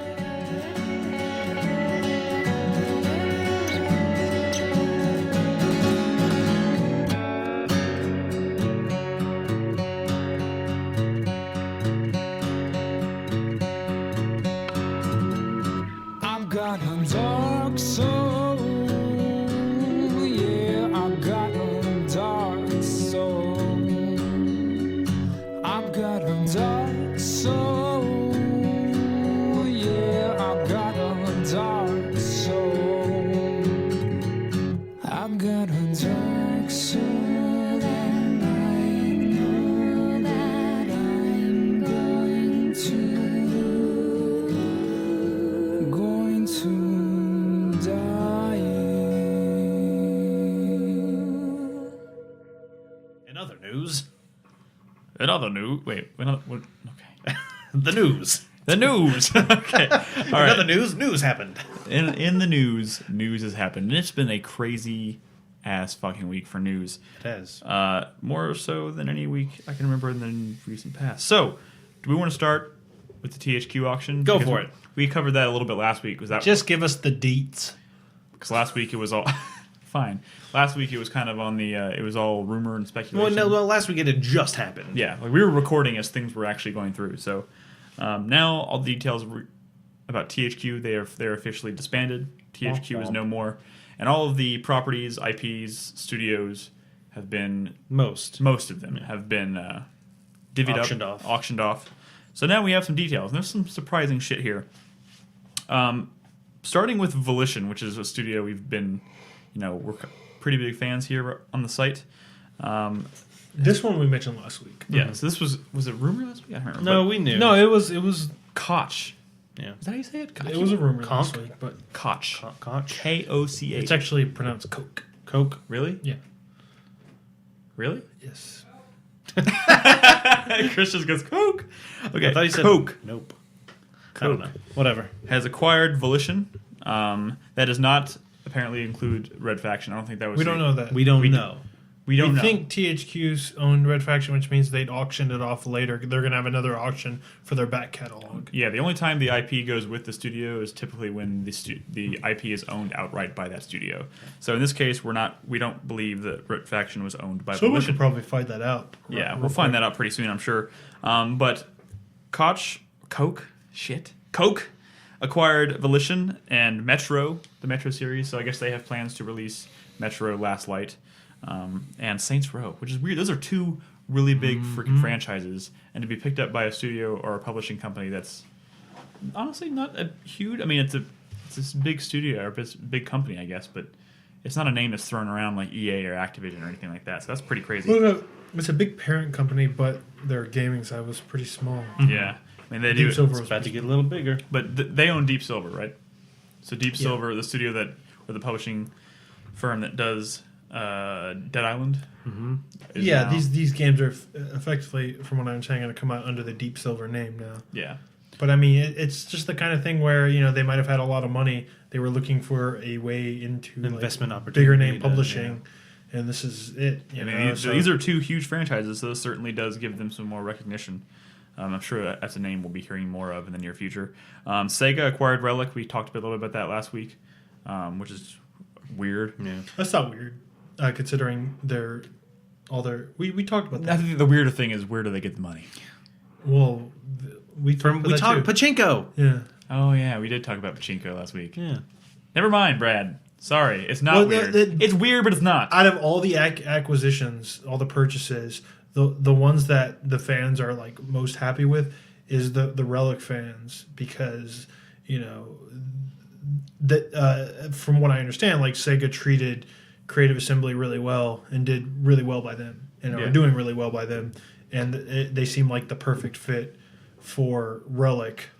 They also Sega recently acquired the rights to the Warhammer fantasy based side, so now Relic can probably make any of the Warhammer games now. Yeah. So Ubisoft, it is funny. Last week, Nolan was like, Ubisoft should keep their grubby little fingers away from anything. And it turns out they not only purchased back THQ Montreal, which had Patrice, who left Ubisoft Montreal to work at THQ Montreal. Yeah. So now they have him back. But with that, They got him. But It's especially funny because he left Ubisoft, from what I understand. Now, this is the creator of Assassin's Creed, Yes. Yeah. who left Ubisoft shortly after Assassin's Creed 2 released, right? Yeah. Probably because he didn't want to be forced into fucking doing annualized Assassin's Creed, sequels, and now they're going to be like, THQ Montreal is now going to be working exclusively on the next Assassin's Creed annual reboots. yeah, they'll put him on DLC or some shit. But they also acquired, after some litigation, the South Park Stick of Truth, which I'm sure made Nolan kind of grumpy. But also two original IP that kind of came about during a lot of the technical jargon that was being thrown around during this financial crisis. A title called 1666 and Underdog, both completely new IPs that were owned outright by THQ Montreal. Is one of those supposedly the Patrice game? I think one of those is supposed to be Patrice's. And what are they called? 1666, and the other one is Underdog. I bet it was 1666. I bet it was 1666. But both those IPs are now owned outright by Ubisoft. I hope they do something with that. I hope they're not just buying it and then letting it sit there. That'd be nice. well, yeah, no. They'll probably do something with it. They just, Take-Two acquired Evolve, which is an IP that was being worked on by Turtle Rock. Did they acquire Turtle Rock as well, or do they just take the IP? I think just the IP, but I think So the where's plan is to Turtle keep Rock? Turtle Rock tried to purchase it themselves, but they didn't. So they're independent. They're not owned by THQ. Yeah. Okay, so they acquired Evolve, which was the game that was being worked on by Turtle Rock Studios, the guys that did Left 4 Dead. yeah. And then lastly, Crytek. But it's important to mention that they paid like a pretty hefty price tag for Evolve, which could mean like big things. I mean, I don't know. I don't think much is known about this game. It must But look pretty promising. they paid over $10 million for it, and we're talking about, you know, Metro was purchased for like $5, South Park was purchased for like $3, and those games that are probably like near complete. Yeah. Take-Two throws down over $10 million for a game we know nothing about. This could be pretty big. Yeah, I mean, it's from the guys that did Left 4 Dead, which, you know, we haven't seen what they're doing. So Yeah. who knows? It could be pretty crazy. Crytek also acquired Homefront, which we all know they've been working on the sequel to Homefront for a while.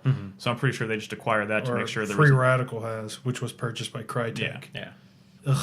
But Crytek now owns Homefront outright, so... I wish somebody else would have bought Homefront so fucking Free Radical or Crytek UK could have done something else like Time the Splitters. reason they bought it is probably because they had spent so much time on it already. They Yeah, didn't wanna just give it up. now they just make more But money. they on only it. spent $500,000 on it, so... Yeah, Obviously. and now that's It all wasn't- like profit. It wasn't much for that, so... So yeah, that's kind of the big news coming out of that. That's, Oh, that's Take-Two got WWE. That's somebody in Oh, chat that- said. that's I did hear about that recently. okay. Yay. But I think the biggest surprise is still that Vigil wasn't picked up by any, or nobody even showed interest or bid on it at all. Yeah, So Vigil, as of today, closed its doors, or yesterday, closed its doors when they're located here in Austin, which kind of sucks. And Darksiders was also an IP that was not bid on. So that I think it's going to be sold later. yeah, no, Right. that's still apparently up for auction, so someone could still swoop in and buy it. But Vigil, it's too late for Vigil. That studio's closed down. So if Darksiders 3 moves forward, it'll be under someone else's There's- control. yeah. So yeah, that kind of sucks. But in other news, I guess I can just tie that in real quickly. Talk about the other thing Crytek. Yeah, did. so that's I'm going to tie it in directly to shortly after Vigil disbanded, Crytek decided they were, or this has probably been in the works for quite a while since they've known they were on their way down. But Crytek will be opening a studio here in the United States, here in Austin, called Crytek USA, and they've taken a lot of the talent from Vigil to run the studio, including one of the lead designers at Vigil, or was he the I think the head of Vigil. Yeah, they they use hired on as the head of this new co-owner of studio. Vigil, actually. The co-owner. So one of the higher-ups at Vigil will be running the Crytek office here in Austin to work on AAA I think games. it was like 30 employees. What somebody in chat said. They've effectively purchased Vigil. without actually purchasing Vigil. Yeah. So, But so that's cool. It's good news for the people at Vigil. I'm glad they found footing fairly I quickly. wonder if Crytek's going to try to bid on the Darksiders IP. Who knows? That would be kind of cool. Ooh, Darksiders 3 running on... I don't think Crytek has like the kind of money that a lot of these other Yeah, places probably have, not. But maybe they do. Either way, I hope that studio is put to work on some new stuff. Because, Crytek's that'd be been good. doing a lot of... they do Crysis quite a bit, and they're working on Homefront, but I'd like to see them try something maybe outside of their wheelhouse, which I talked about in the article I wrote yesterday. Maybe, I don't know, an RPG or survival horror or something Or crazy. ooh, how about a Kinect game set in like Roman times? No, how about not? Oh wait, they're Already doing that. Okay, so let's back it up a little bit. I have other news to bring up here. Let's talk about Nintendo Direct, which happened this week. Did not see that coming. We knew Nintendo Direct was going to happen, but they announced a bunch of shit Yep. at Nintendo Direct, which, we talked a little bit before the show about how it was kind of odd that they opened this press conference by kind of apologizing for the Wii U's They should. lack of software Goodness. support. Or first party published games about how there's none in January or February, and there's not going to be anything till the end of March. Yeah. Yeah, it's kind of sad too because if you look at it, Sony fucking has months after launch. three exclusives in the first 2 months, Yeah. which is crazy. How many does Microsoft have? 0. Yeah. But So big announcements. 2 big Zelda announcements. One of which I honestly came as a pretty big shock to me. Wind Waker HD is coming. I'm personally so fucking excited. Here's for why this. I can't get excited about it. One, that game already looks fucking amazing. Let's hear, Brett. But like, it doesn't need to be. It's not one of those games that really benefits Don't get me as wrong, much from being in HD. I would have actually. I would have Secondly, been just as happy. I if can they run had- it in Dolphin and it'll look just as good. Well, not everybody has Dolphin. Thirdly, I mean, it's just fucking Wind Waker. What since when have you said it's just fucking Wind Waker? Like Wind Waker is a fine fucking game, but it's one of those. It's not one of those games that really benefits from getting one of these HD remakes. Can I say something? Yes, no, please do. There's so many other things. I think Wind Waker on the Wii U has potential to make it A better game. a better game. Wind Waker not only is one of my favorite Zelda games of all time, in my opinion, yeah, it is one of the best Zelda games of all time, but there were a lot of flaws in the game. The sailing was flawed. Speed that shit up, yeah. man. So I mean, just think about that. Think about you're sailing. You just look down at the 3DS. You have the map down there. Everything's up on the screen. You can change the wind direction on Not that to controller. mention, just based on the fact that they're kind of overhauling the technicals, like the visual engine on the game, makes me think this is not just a lazy let's port it, put it in 16 by 9. it looks like and make they're- it look, yeah. like it looks like they're doing. And look at all the other cool Zelda collections what they've done with their Zelda series in the past when they've re-released games. So I mean, one of the what if this disc includes the original Wind Waker on it as well? But like.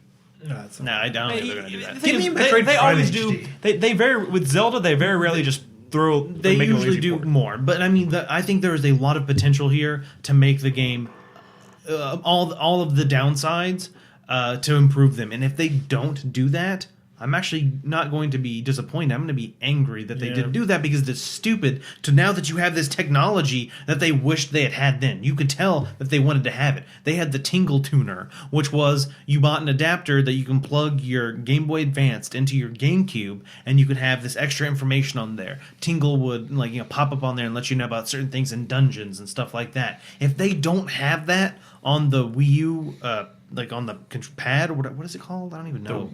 The Wii Pad. The Wii Pad, whatever. If they don't have it Maxi on Pad. there, what is the fucking point?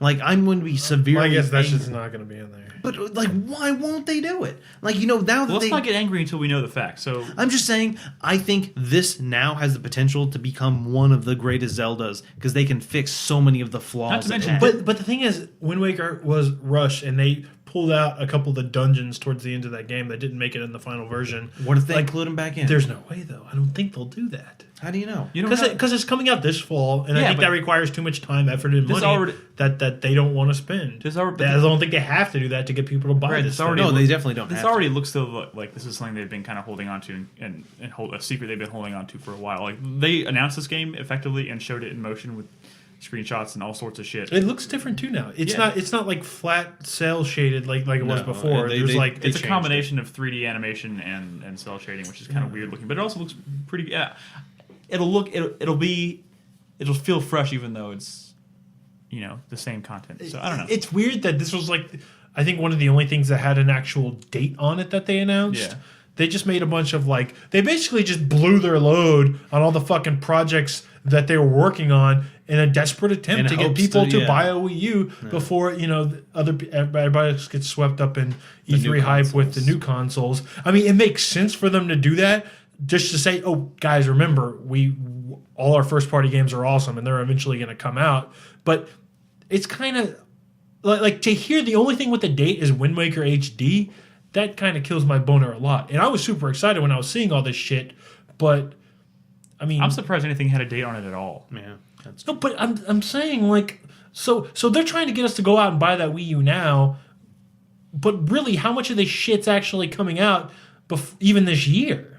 Not much. probably not a whole lot. Yeah. You know, I mean, Well, no, and you said exactly what it is. They are trying to get people to buy a Wii U. I think I heard something about possibly Wii U price drop even, not too long from now. I mean, those rumors always start. yeah, at this time. that's one reason I wouldn't buy it now. I mean, I wouldn't buy this thing until I don't know, probably Bayonetta And, 2 it's all- comes out. But here's the thing: to all the people that I've seen a lot of people knee jerk reaction to the Wind Waker thing by saying make Majora's Mask and I'll be happy. It's like, if you want that game, fucking. When does Wonderful 101 came out? They had a new That's trailer this for year. that, Yeah. and that looked really cool. I'm pretty sure that's it's this supposed year. to be. They had a this year. Bayonetta 2 dev diary. That looked really fucking cool. Bayonetta's new outfit.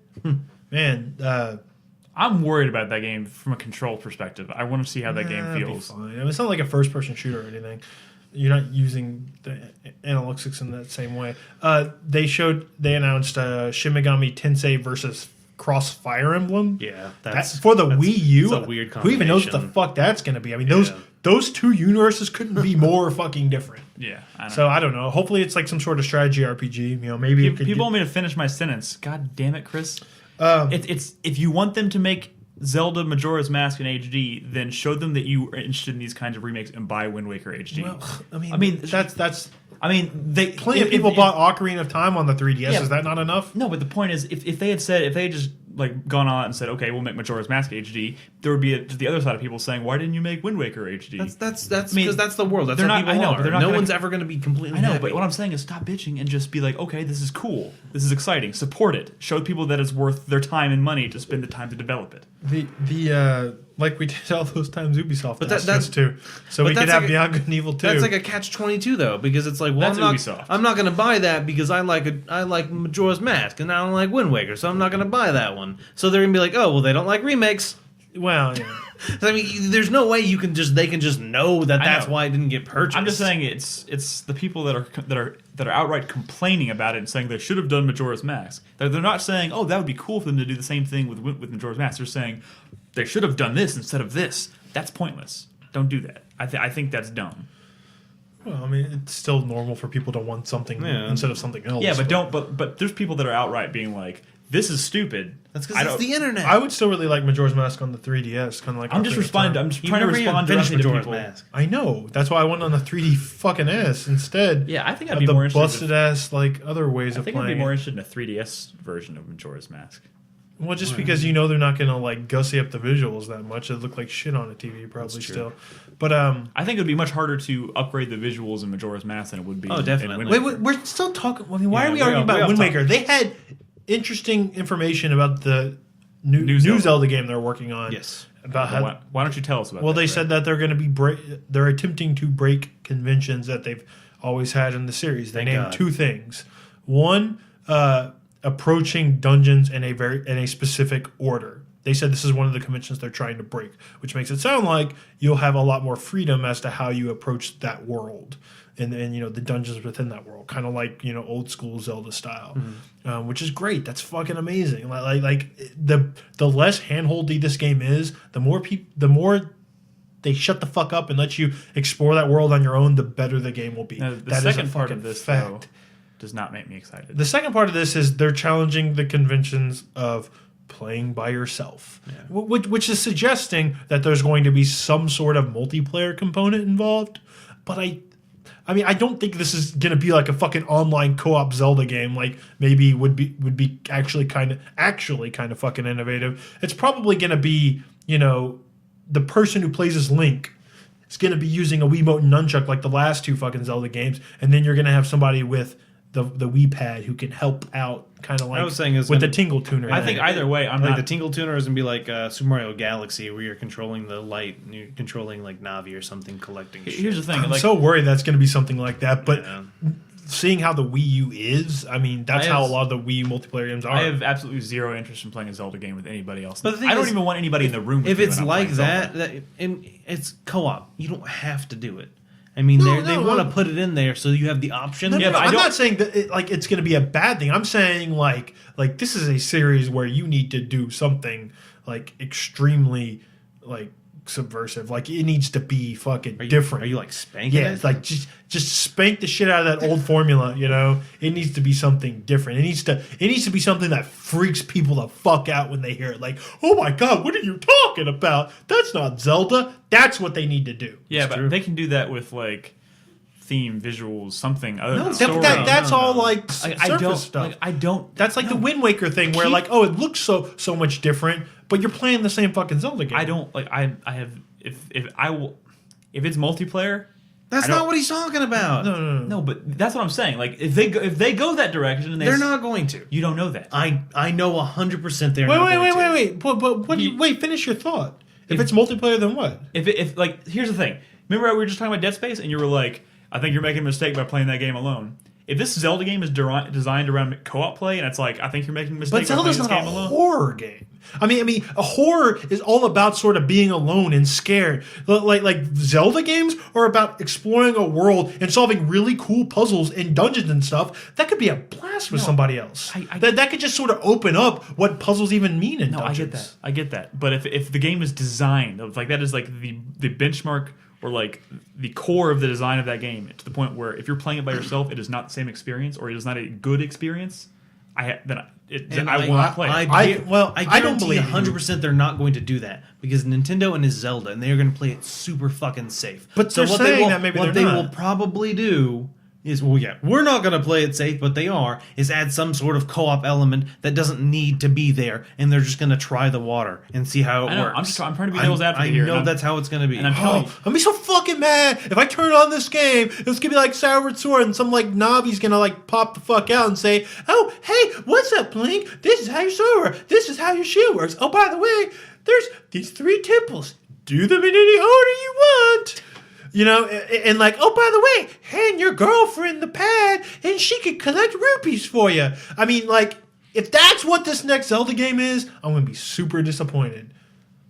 no, that's true. I'll be disappointed too. They just have to I'm just play saying. Wind Waker. All I'm trying to say is there are, in my opinion, there are better ways. It needs to be in the future. Danny DeVito. We've talked about this. That's what I'm saying. That shit I'm okay with. It's the multiplayer stuff that has me very concerned.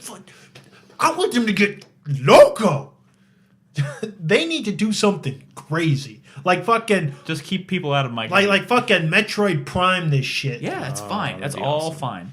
Just keep other players First out of person it. Zelda. Bring it. Could you imagine like Zelda and like Prey 2, like Oh, I missed that game. Don't bring that up. yeah, I know. God damn it. I just want Prey 2. But could you imagine Zelda in that universe? Epona needs to be a flying car with Epona on the license plate.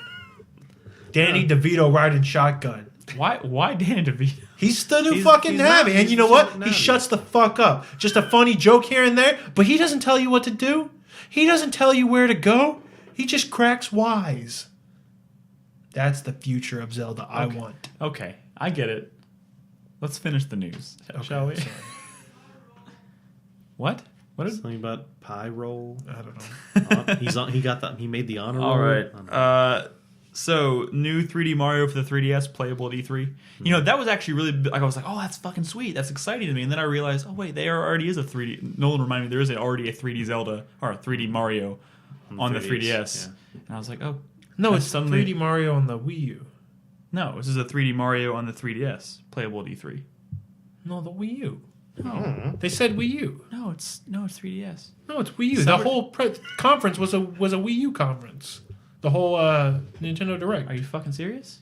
Yeah. Did I get false information? What are you reading from? I mean, I was just maybe I just misread it. Maybe. No, it's a Wii U. Oh, thank God! Mario No, okay, game. then I'm excited. Yeah, no. And Okay. they also said it's the Galaxy team. Like this is nice. the Oh. Mario A team. Oh, where can I give them my money? Yeah, no. Okay. That's big news. Okay, I that's misspoke.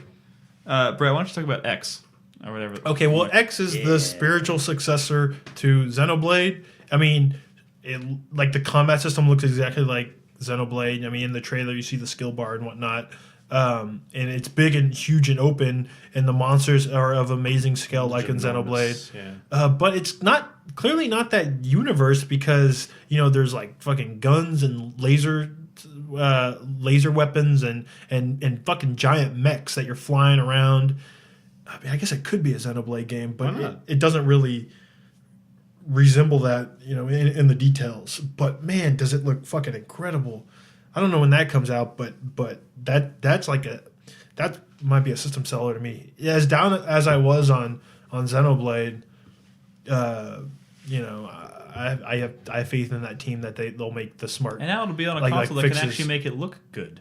Well, my Xenoblade looked pretty good, but I know because you have Dolphin. no. But what I'm saying is like I think sequels, you have potential to sort of fix the problems that you had before. And just from what I could see, the combat seems like way more like faster paced and way more active than they were in and then it was in Xenoblade. So I'm excited. I mean, I like that you can fly fucking mechs and ride around in mech motorcycles that transform into mecha people. It's fucking cool looking, and they're just calling it X now, but That's code. it's clearly Xenoblade. Even the dude at the end kind of looked like Shulk. I don't know if it actually was Shulk from Xenoblade, but it sure shit looked like him. So I'm pumped. There's also rumors that it's not really rumors, but in the trailer you could see like a chat log on the side that this may be a multiplayer game. Like an MMO? Not like an MMO, probably more like a Monster Hunter kind of thing. But yeah. That's neat. A lot of big announcements coming out of Nintendo Direct. Yeah. That's pretty fucking crazy. Last little bit of news, though. There's a couple little things. Remind me, but I don't remember how this came up. I think we were talking about the THQ stuff. But, you want to talk about the rumor involving Cory Barlog? Oh, that's not a... This Okay. I just want to bring this to people's attention who don't know, but I was looking into Tomb Raider and Crystal Dynamics and stuff, and it wasn't something that I caught, but apparently 9 months ago or however long ago, March of last year, Crystal Dynamics hired Cory Barlog. Y'all might know him as the dude from... he used to work at Sony Santa Monica. He's the director of God of War 2. After God of War 2, he left and supposedly was working on like a Mad Max project with Avalanche, the creators of Just Cause. That was what was rumored. But apparently that's not in the works anymore. He got hired on by Crystal Dynamics. And the rumor is that he was going to be heading up a Soul Reaver reboot. And this was like some leaked info that came out of Square or Eidos at the time, and apparently like all he's doing now is helping direct the cinematics on Tomb Raider, but that his main project is the Soul Reaver reboot. That's the rumor.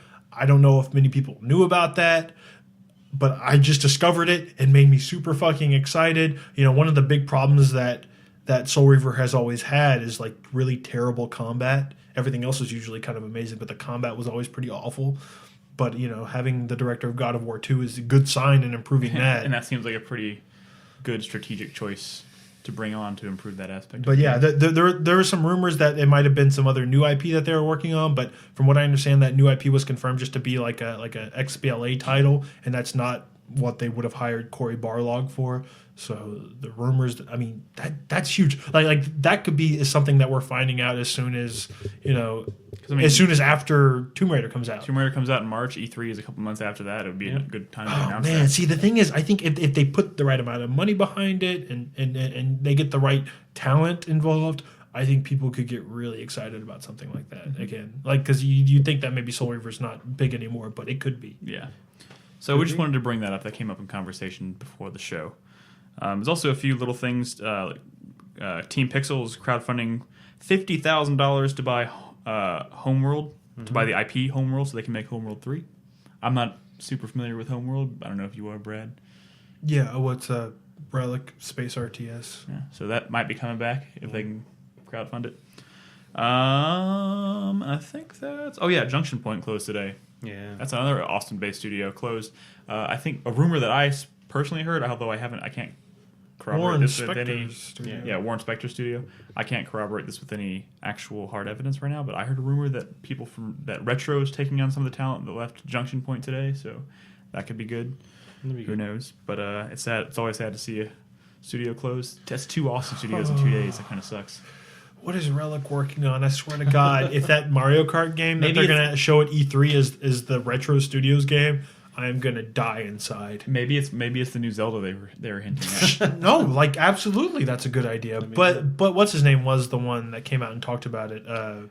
Also, what's his face? I think it was the confirmed. guy who's been doing Zelda. But I think it was confirmed that Warren Spector is leaving Disney as of today. Yeah. So who knows where he's going to end up? Maybe at Arcane. Warren Spector came into my store. Imagine if he went to Arcane and him and That would be cool. him and what's his face the other Deus Ex dude. The guy who worked on Dishonored. Yeah. Can't remember his I'm name. just blanking on his name. What if they work on Dishonored 2 together? That'd be cool. Or maybe he goes to Eidos Montreal to work on the new Thief game. or maybe he goes to work on BioShock with. Ken Levine. Maybe he does any one of those things. Who knows? But I think we're gonna go ahead and wrap it up here because Harvey Smith, Yes, there we go. There's a lot. That was a lot of news. So because they work together. God, that's a lot of fucking news in 1 week.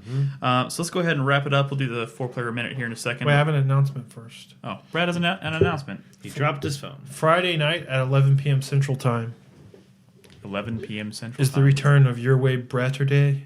I guess used to be called Your Way Wednesday, but That's Joseph's. yeah, it's not on it's going to happen every week, but it's not going to be on a specific day every week. If you make sure you watch this week on the feeds, because I will announce what day it'll be every week. It'll also be on the calendar once the. Your Way Bratterday is the return of user voted game that Brad plays. And there's a poll up now. Someone can link it in chat where you can vote on the game I play on Friday. The choices are Dead Space 2, which I put on there because Dead Space 3 comes out next week, and I have not played more than a couple hours of Dead Space 2. So if I'm going to play it, it's now. The original Tomb Raider, which I want to show y'all so bad because I feel like so many people either 1, didn't play that game, or 2, didn't play much of it back in the day, or 3, just forgot how different Tomb Raider used to be. Tomb Raider, like, if you're the kind of person who enjoys, like, philosophically what Dark Souls brings to the table, that's what, like, Tomb Raider was doing back in the day. The last one on the list is Galleon. That's actually winning right now. I don't know why. I think it's because a lot of people don't know what it is. But it's a super interesting game that I played a little bit on the feed before. I'll just say the reason it's relevant is because I've been thinking about Tomb Raider a lot lately. The original creator of Tomb Raider, Toby Gard, left after doing the first Tomb Raider to create a new studio to make this new, this next big revolutionary game. That game had a long and storied development that was sort of troubled. It eventually came out on the Xbox. It was called Galleon. And after that, he went back to Crystal Dynamics to help with the Tomb Raider reboot. So it's literally the only other game he did besides creating the original Tomb Raider. It was as like crazy and innovative and different as the original Tomb Raider. And it's a flawed but interesting game.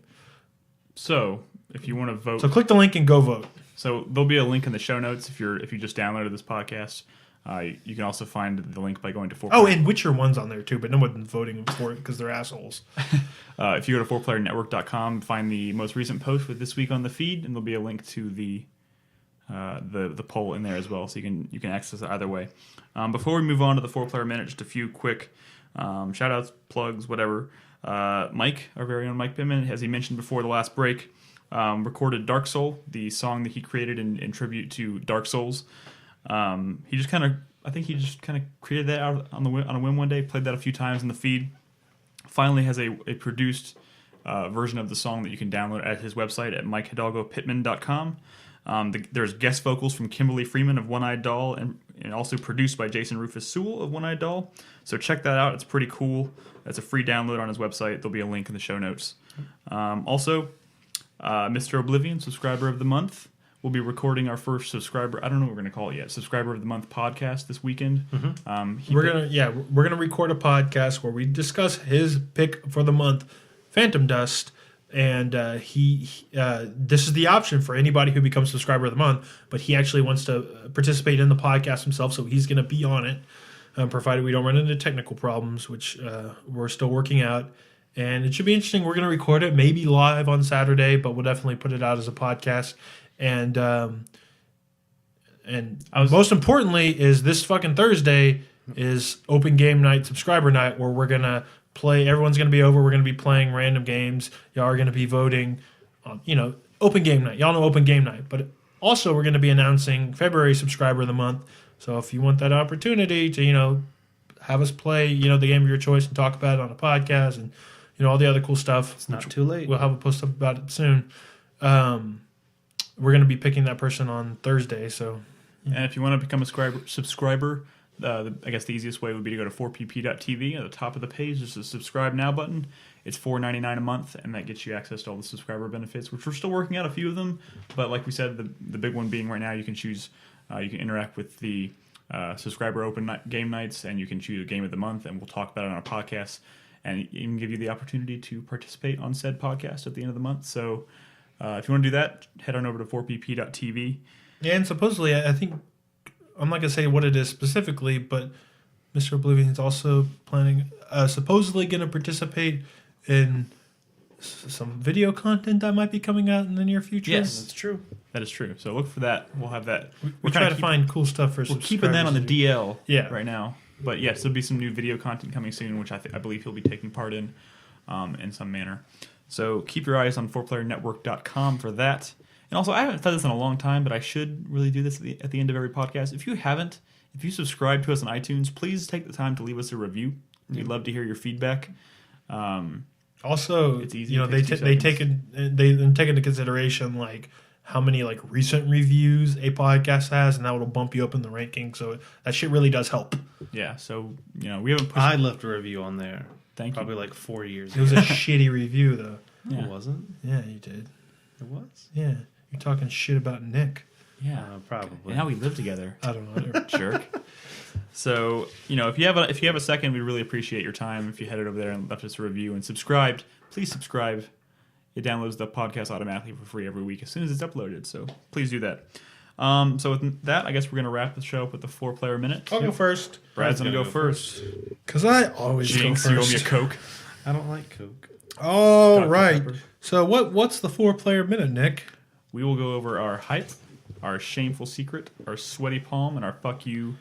for the week. All right. My hype is for February 5th because there is very strong rumors to suggest that that's when CD Projekt Red will be revealing The Witcher 3.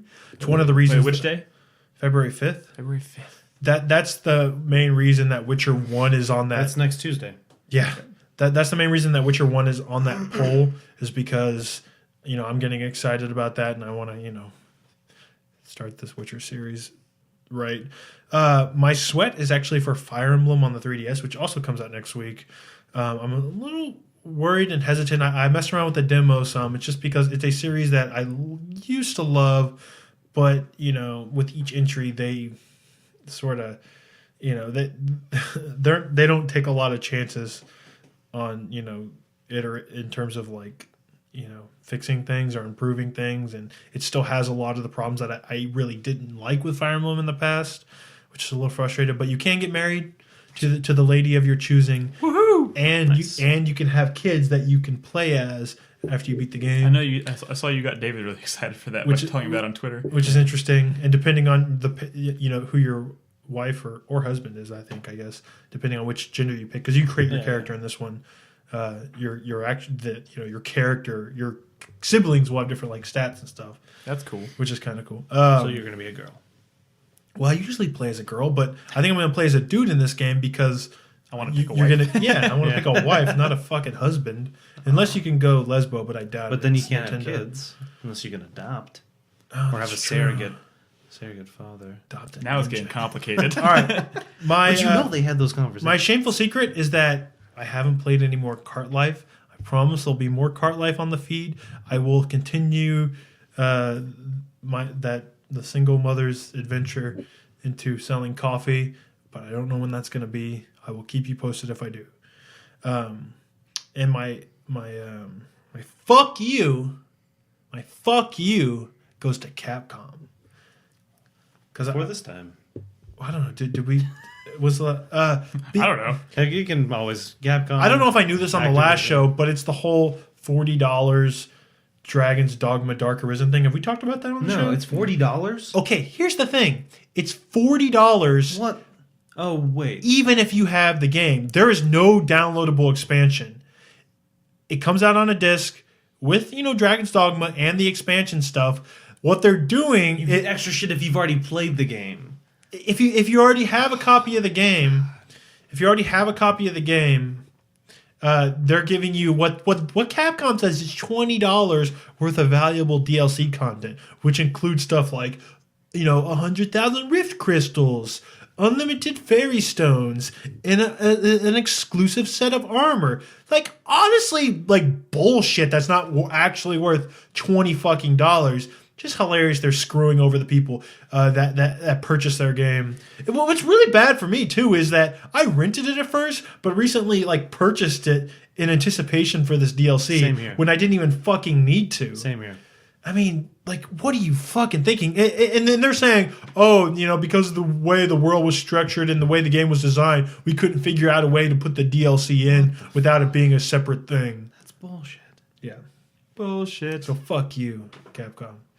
Because I know I still have to play that. I do. I still have to play it. Wait, so you just have a new disc and you can load your save from the original one? Yes, that's from what I understand. That's what it is. But hey, you're gonna get lucky Nick. you're gonna Wait, get do you- 100,000 wait, you own the Rift game? crystals I own the though. game. But I need to play the original He game. owns so the game that he's never played. Aren't you excited about your Rift crystals though? I don't fucking use them. They do say that you're gonna be able to do more stuff with Rift crystals this time around. Yes. Okay. So lame. No. Thank you, Brad, for giving me my new fuck you. Because fuck you, Capcom. Jesus Christ, I didn't know that. Yeah. God, $40? All right. My hype, Metal Gear Rising. Yeah. I've been playing Metal Gear Solid, Metal Gear Solid 2. I'm going to finish 3 and 4, possibly even Peace Walker. If there's time. Just depending on how it goes. Every time I play the Metal Gear Solid series, even though like any game there can be frustrations, I always fall back in love with it again, and I remember why it's so high on my list. I might even just sit there and watch you play some of it. And why Kojima's one of my favorite people of all time. I mean, just some of the stuff he does is awesome. I follow him on Twitter. He tweets a lot of pictures of food he eats. And he'll like not tweet forever, and then all of a sudden he'll do like 12 tweets in a row. Like 30 tweets. I do a row. that sometimes. Yeah. My sweat is Ni no Kuni. If y'all remember when this game first came out a week ago, I was excited and I loved it and it was amazing, and I recorded an honorable impressions with Jeff, and so much praise. The more I've been playing it, the more it's been kind of the waning on you? The Studio Ghibli charm has faded slightly, and now it's down to the nitty gritty. And I'm like, once again, I'm not saying it's bad, and I'm still having fun. I'm just worried that it's going to lose me. No. Yeah. I mean, as much as I've been criticizing it, I still find it. Enjoyable. Yeah. Well, that's what I'm saying. I'm still playing it like crazy because I'm still having a lot of fun with it. I'm just worried. You should play Dark Cloud 2. That's an incredible game. I started that a long time ago and then never finished it. And my shame is for Dead Space, because Dead Space 3 comes out next week. Next week? Yep. Yeah. It's Tuesday. And I've still never played the first or second one. That's a shame. That's a real shame. Right? It is. Which one? Dead Space? Yeah. That series is That's strange. No, it's Really just, great. It's one of those things. I was in school when it came out, and it was either Dead Space or like Red Dead or something like that. I had to pick between two games, and Dead Space was definitely not the higher one, and that's why it never happened. Man, that game was a big. When that series debuted in 2008, man, that series that surprised the shit out of me. That game was great. If it came out in 2008, I was probably playing TF2. Yeah, probably so. All right, so my hype, I'll actually say, is Dead Space 3, having come off the demo. Going into the demo, very skeptical. I feel much more comfortable with the way they've treated the series. It doesn't feel watered down, even though there's a few questionable design or mechanical choices they've decided to implement there. My shame is that I still have... fuck. God damn it, I just had it. Anyways, my fuck you for the week is going to go to all those people who didn't bid on Vigil. Yeah. Like, what the fuck? Vigil and No, Darksiders. it's not like that. From what I understand, they weren't even up for bid. Well, then let me in say that auction. Darksiders then. Still, no one's shown interest. No one has bid on Darksiders. And no one bid on... nobody had bid on Vigil either. But you don't know how that's how the auction worked. I know. I'm just saying. It's not like no one even wanted to bid $1. Like, fuck Vigil. I know. It's just weird that I'd a rather lot of the have a other cup of properties that THQ had went up like that. Even studios or even... But it's like they companies. were saying, they might be auctioning off the individual ones. Maybe it was too pricey. No, I'm sure it'll happen. No one's just gonna not buy Darksiders. I'm scared. I'm kind of scared. I mean, it's still a pretty like a brand that exists is always better than like a new IP, like on face value. Yeah. Because there's already people who no matter what will go out and buy another Darksiders game, and that's valuable. Yeah. Like even though it underperformed, it was still the #1 game that came out that month, I believe. Yeah. What month did it come out? There wasn't much around it though. No, there was, which is why it probably wasn't August? amazingly No. successful. But I think it was like Like, I don't know. It's just a shame that like even if it's just for the fact that everything I'm being bought around it, just from an outsider's perspective, made it look. It didn't put the best light on it. You know what I mean? Mm-hmm. My sweat Looks though. a little dark. Yeah. Ciders. God damn it, Dylan. My sweat is for Aliens Colonial Marines. That game comes out. Is it next week? No, the week after that. Yeah. Game comes out in 2 weeks, and I'm scared. I want that game to be good. I oh, really did you do. see the new trailer? Not yet. I haven't. What? Are you fucking serious? No. Wait, you haven't seen the new trailer? No. I mean, the one that was all like, I even got the email directly from them. so And I haven't watched it We'll yet. talk about it after the show. I recorded a little thing. What is it? Good or bad? We'll talk about it. It looks like it's a You're bad you're thing. watching it after this. You have to. Okay. You have to. That's fine. I'm worried. I want it to be good, but I'm worried. Everyone should be worried. And Even Chris Davis is worried. and my shame is that I'm getting. That's what it was. My shame is that I'm getting kind of excited for God of War Ascension. I don't know why. Did you see that new Sony Oh, this trailer? But I mean, I think it's pretty much confirmed to be something related to God of Well, War. it has to be. It looks like it. So it's probably going to be like some sort of big single player God of War Ascension reveal, maybe. Or there's rumors that it might be a new God of War on the Vita. That's what I was thinking on the Vita. Well, the thing is, the PSP God of War games weren't bad. No, they're No, not. bad. absolutely I- not. I But who played owns the both of fucking them, and They're I actually Vita? some of the better games on the system. Yeah, they were great. Yeah, but no one owns the Vita. I know, that's the problem. I'm like, why would you... Yes, I don't doubt that you can put out a good game, but why would you put out a good game on a system that nobody owns? They're trying to get people to buy Vitas, but That's not gonna it's help. not going to sell Vitas. But I don't know. It's just every time we get close to a God of War game, even as disappointed as I am that it's not like overhauling the series or rebooting the series in any significant way, as we get closer, I start to think back and be like, God, those other games are really good. Just like from a production standpoint, they're not the deepest games mechanically, but they're still satisfying in a really great way. Yeah. And I don't know. I'm excited. Yeah. I think it'll be pretty good. Yeah, Darksiders 2 in August last year was number one. I was right, August. Yeah, it was August. Okay, so that's gonna wrap it up. Thanks again for listening, everybody. 4playernetwork.com is the website. Please check us out. If you want to watch us broadcast games every night and interact with the community, please swing by 4pp.tv. Bookmark it, if you will. Subscribe to us on iTunes. You can find all of our Twitter accounts on the website on the staff page. Please follow us there. Actually, the Twitter accounts are also in the show notes. And anything else that I'm forgetting? Would you like to say goodbye? Next week we'll talk about Dead Space. Well, actually, I won't have time to play Dead Space before the next show. Whatever. We'll be back next week on Tuesday. See you there.